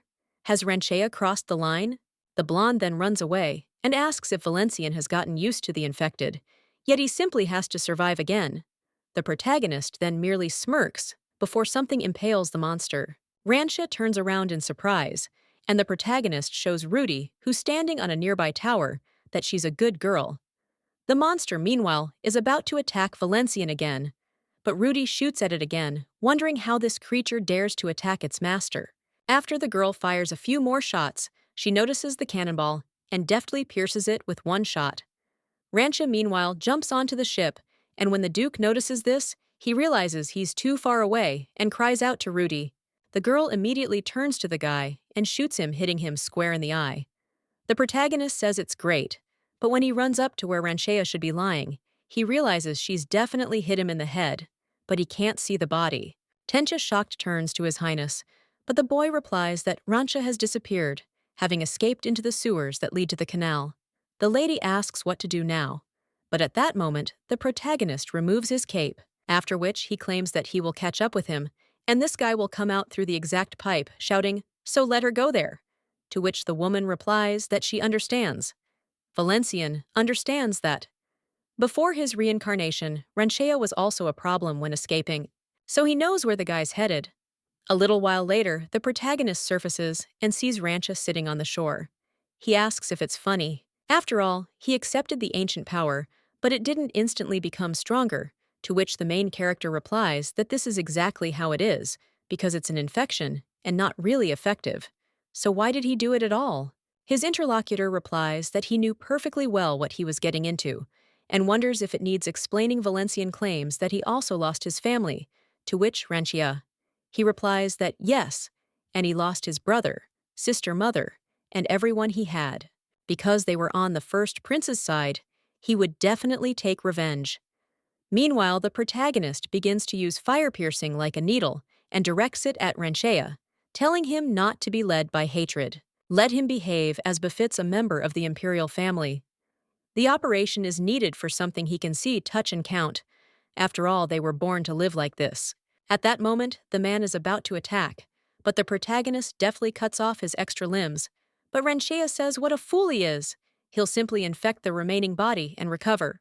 But at that very moment, the protagonist pokes him between the eyes, causing his interlocutor to fall and scream at him for being such a vile idiot. The protagonist, smiling, replies that all is fair in war before stabbing the man with his sword. His interlocutor then starts screaming, and the Duke wonders if this is an ultrasonic attack. However, when he opens his eyes, he sees the monster already escaping into the sewers. Ranchea, swimming through the water, realizes he needs to retreat. He then surfaces and realizes he needs to swim to the canal, and behind him is the eastern wall so he can escape. As the guy is about to go outside, he realizes he's almost there, but at that very moment, someone grabs him by the shoulder. It turns out to be the protagonist, and he asks if the guy is talking about the place, and whether he really thought he'd let him go after those words. Ranchea cries out, "What a tough guy this guy is!" And the protagonist stabs him with a blade. The blonde clutches his wounded shoulder and cries out, "What a scoundrel he is!" Several syringes fall out of his bag, but the protagonist holds the guy and asks if he really doesn't need this revenge that much. Well, his interlocutor asks what kind of nonsense Valencian is talking about. Valencian. He claims he didn't lose everything, and that's why he lied. The guy asks if he's really afraid of this happening, so he only turned part of his body into a monster, and is still losing to him. Ranchea immediately yells at Valencian, telling him what a smug bastard he is. The guy is about to strike, but the protagonist dodges, after which the blonde man says the Duke is as agile as a rat. Valencian. He understands that it is too early to lose his temper, after which he screams for Ranchea to run after him, but his interlocutor screams that he will definitely tear him to shreds. At this point, Tantia sees Mr. Valencian and claims he's floating downstream from the canal into the river. Rudy claims she hopes he'll be okay, but the red-haired lady replies that it seems they don't need to help him, but to pray for him, and the other ladies ask what that means. The woman replies that the place where Mr. Valencian is heading is the cathedral. The boy, meanwhile, is swimming with all his might and realizes he's almost there. He's only just a little bit farther, but at that very moment, someone grabs his leg and pulls him out of the water. It turns out to be Ranchea, who yells that Valencian is caught, so let him keep yelling, after which the man plunges the boy into the water again and then pulls him out again. But the protagonist only cries out to Ranchea, thanking him. At this time, people near the cathedral see a man in the air and ask what it is. Mateos is also there, and the boy wonders if it's really a man. The protagonist immediately slashes the monster's limb and falls to the floor. Mateos immediately runs to Duke Valencian, and the guy replies that he should no longer call him Duke, and he asks for holy forgiveness for his abrupt and impudent request. Well, he wonders if he could help deal with this infected one. Mateos. He replies that his power is a gift of light to fight darkness. So how can he retreat? Ranchea says, what a rat Valencian is. At that moment, the boy mutates even more and screams, causing all the knights to cover their ears. Mateos cries out that in the name of the Lord of Light, he commands him to stop. The monster claims that the boy is a child of light and that he is not his target. So let Mateos give it to him. Valenciana. But the man replies that no matter what, after which he uses his powers and tells the fallen one to return to the darkness and also dispels this monster. But Ranchea screams Valenciano that they would meet in hell, and then he would force him and his sister to kneel before him and then tear their souls into pieces. The monster's last words are that they will suffer, and he tells the guy that this is just nonsense because he and his sister donated a lot to the temple, so they will definitely go to heaven. But at that very moment, someone points blades at him and cries out, "What kind of blasphemy is this?" Mateos tells them to let him go, and when the knights want to object, their interlocutor claims he'll go to the Empress himself and tell her what happened, so they can release the Duke. They agree. A short while later, Cerise cries out, wondering if the guy has gone mad and whether he even knows how tense the relationship between the throne and the church is right now. Rudy asks her not to be angry, because he is. Mr. Valencian simply fled because there was no other way. Meanwhile, the protagonist smiles, and Tantia asks if His Highness really finds this funny, and that if the church seizes on this and sides with the feudal lords, then there will be trouble. But the guy wonders if the church can side with the provincial lords, and the woman asks what he's talking about. The guy says that now the church also knows that this infection is no longer someone else's problem. Because of how things turned out, they simply have no choice but to cooperate with the throne. A little while later, people are already running somewhere, and one of the boys says that it's the saint. Another young man claims he'll see him first. Mateos and the other knights are walking down the street at this time, and one of the boys asks where he's going. His companion asks if he's stupid, and if it's not clear that he's going to the Empress's palace. A short time later, Cardinal Hong says that as a servant of light, he is immensely happy to have been granted a meeting with Her Majesty, the Sun of this world. The woman claims she should have visited them sooner and asks for forgiveness, but she couldn't cross the threshold of the church with her hands covered in red liquid. After all, that would be ungrateful, after which the man replies that since Her Majesty herself wished to see them, it must be for the best. The woman says that as a token of apology, they will donate 1,000 gold coins and strongly recommend that the Duke enter a monastery, and to other members of the imperial family, after which she asks if they will accept her apology. The cardinal replies that only the world and conscience have the right to judge Her Majesty. But if her soul is so heavy, he asks her to come to the cathedral this weekend. The protagonist understands that this is to be expected from Cellar, and she decides to convert the remaining members of the family into monks. At the monastery, they will be unable to make political decisions, meaning they will no longer be able to hinder her, and none of them will have heirs. The woman claims that she believes the conversation is over at this point, after which she also says that the Duke Valencian lingered, because she needed to discuss something with him, to which he agreed. When the church guests left, the young man turned to Her Majesty and asked what she wanted to talk about. The woman claims she heard the boy trying to find the fugitive Justianus and wondered if he was upset that he couldn't catch him. He ran out the gate while they were fighting Renchea, but she personally doesn't attach any significance to it. The main character then wants to say something, but the woman claims that he has neither the power nor the influential support, and that she has already sent knights on his trail, so this guy can be calm. But Valencian, she realizes that this guy is in fact the traitorous prince from a past life. The Empress tells the guy not to worry as she's nearby, and everyone who could become a new threat has been eliminated today. The woman also says that without a center of gravity, there is no power, after which the young man apologizes, saying he's shown her his weakness. The Empress merely smiles and claims he's a strange man, as he seems to behave willfully, but ultimately always helps by creating a situation that's advantageous for her. The Duke claims that Her Majesty is too kind, but it's all just a coincidence. He wonders if the lady noticed, and the woman replies that yes, miracles do happen in this world. But it's only considered that way because it doesn't happen twice, and she hopes the guy who's her only close relative will continue to act like a reckless idiot. Let him continue to produce the results she needs, and she'll turn a blind eye to any of his antics. The protagonist initially looks at the Empress with a bit of surprise, then sighs. Realizing that Jillith knew everything, the young man tells Her Majesty that he vows to continue doing so. A little while later, Tentia is in the arena of the Knights of the White Order, and the woman tells the States that the gun is from Legends, and she only mentioned the story a few times, so this is the first time he sees it in person. The lady with red hair claims that this weapon is too much for Rudy, and she can't handle it, but the girl replies that it's not like that, because the Duke gave her this weapon, Valencian. The woman replies that the lady has neither the strength to control the recoil, nor the stamina to withstand the mental attacks of the filth. So who knows, maybe she'll be captured, or she'll point the gun straight at the Duke's back. The lady also says it's too early because the girl isn't ready yet, so she yells that they'll start training right away and building strength and endurance. The woman insists they'll start with light weights of 5 kilos, so she should quickly take the weights away, but the girl yells that she doesn't want to. Her interlocutor insists that even if she doesn't want to, she has no choice, so Tenti ties weights to her legs. A short time later, the maid is already running, wondering how the knight and anyone else manages to cope with such a daily workload. But at that same moment, someone else turns to Rudy, and when the lady turns around, she realizes that it is Mr. Valencian, after which she wonders if he has come to save her.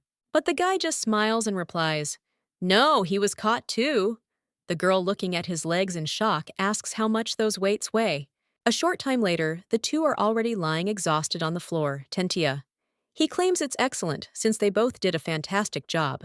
Rudy turns to Mr. Valencian and says she doesn't think she'll be able to get up tomorrow, after which the girl asks what to do.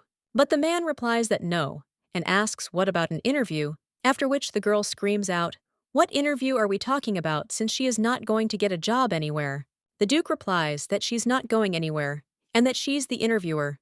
The girl asks what he's talking about, and the guy replies that they're moving a little while later. The movers are already unloading the cart.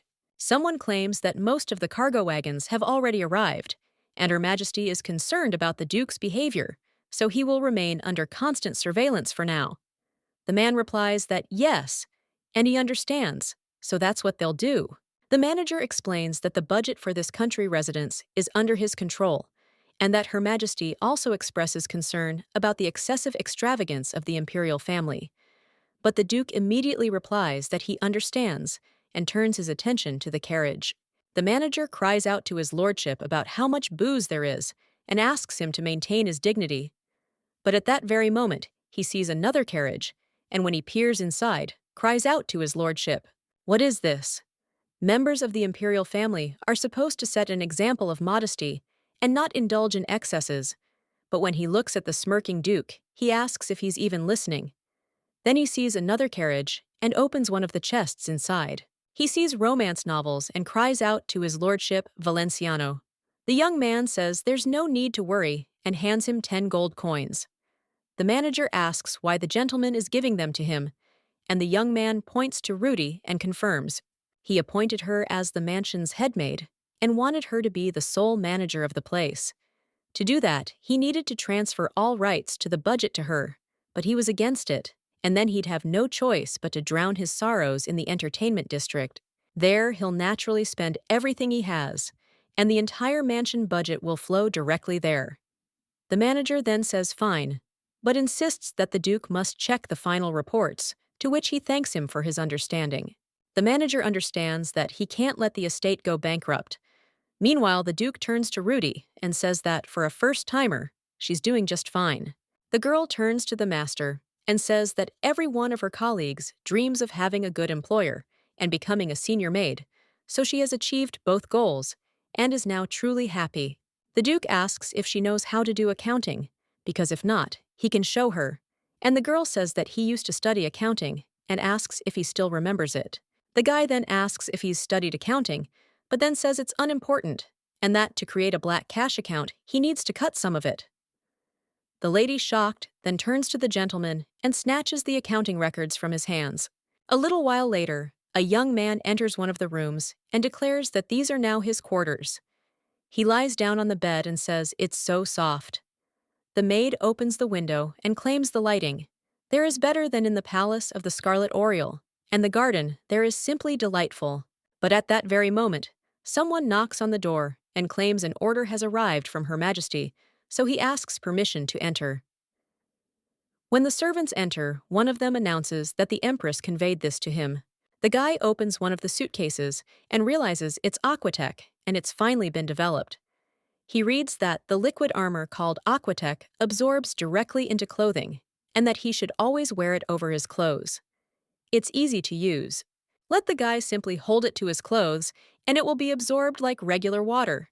He never knows when he'll have to fight, so she grants him this armor because she can't let his precious red liquid go to waste. At that very moment, the harrow soaks into the young man's clothes, and he claims it truly does so perfectly. The servant asserts that this is Her Majesty's command, and Her Majesty also asks him to refrain from rash actions for the time being. A festive review is planned for the coming winter, and the Empress is concerned about the palace being quiet, to which the young man agrees, saying that since it was the Empress's order, he will not dare disobey. A short time later, the protagonist stands before the beaten man and realizes he's in trouble. A little while earlier, Valencian was looking at goods at the market. Tentia turned to His Highness and asked if Her Majesty hadn't ordered him to live quietly, to which the boy replied that he had, but he couldn't sit still any longer. Valencian realized that if he had sat quietly as ordered, he would never have been able to bear the title of dissolute brother, He himself didn't want to go out. Well, what can he do? Maybe he should stop by the slums. They'll quickly check everything out and then head right back. Tentia cries out to His Highness, "Can he be serious?" After which, the woman sighs and asserts that a knight must value his master's orders as his own life. A short time later, they see two bandits who are now terrorizing the slums. The woman replies that it seems so, because rumors are circulating that they don't get along, and it seems that's true. The guy then says that a fight is breaking out, and with a smile on his face says that he hit his opponent. The woman tells His Highness that such things cannot be looked at with pleasure, but at the same moment, the guy notices that the opponent of one of the bandits is infected, after which he attacks the guy who hit him and then leaves. Tentia turns to His Highness and claims that everything is obvious. Even a blind man would agree with him, and they can't just let him go. However, the protagonist suggests Tentia wait and asks, "Is he the only one infected?"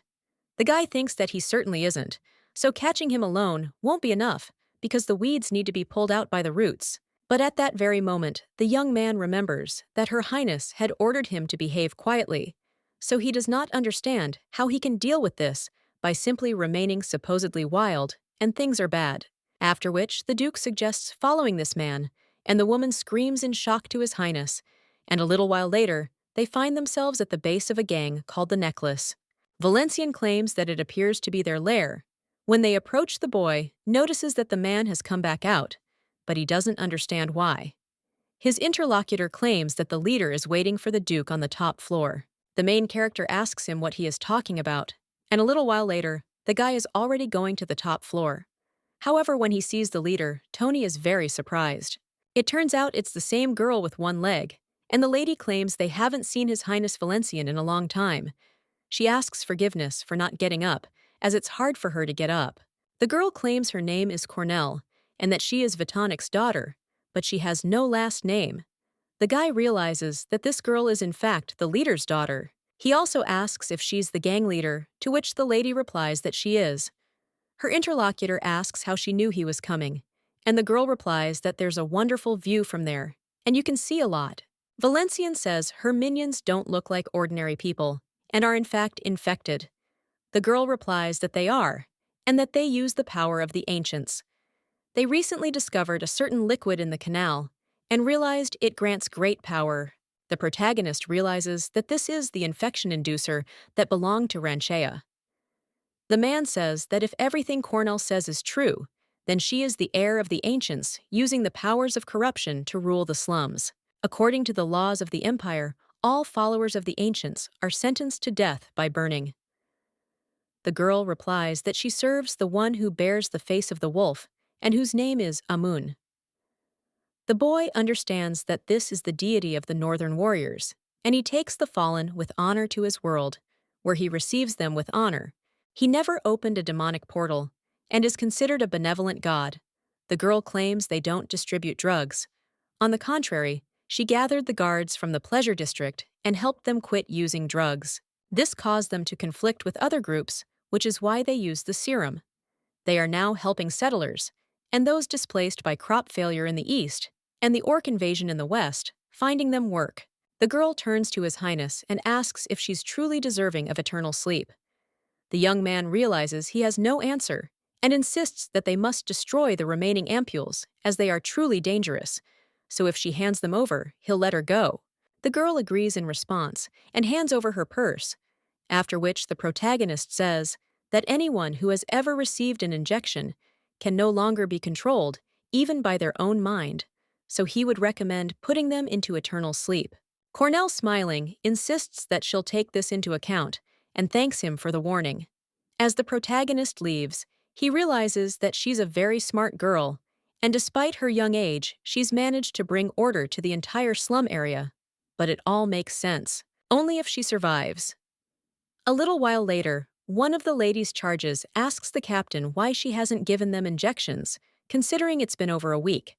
The girl replies that she's decided not to use them anymore, and the man exclaims, "Did she really do that?"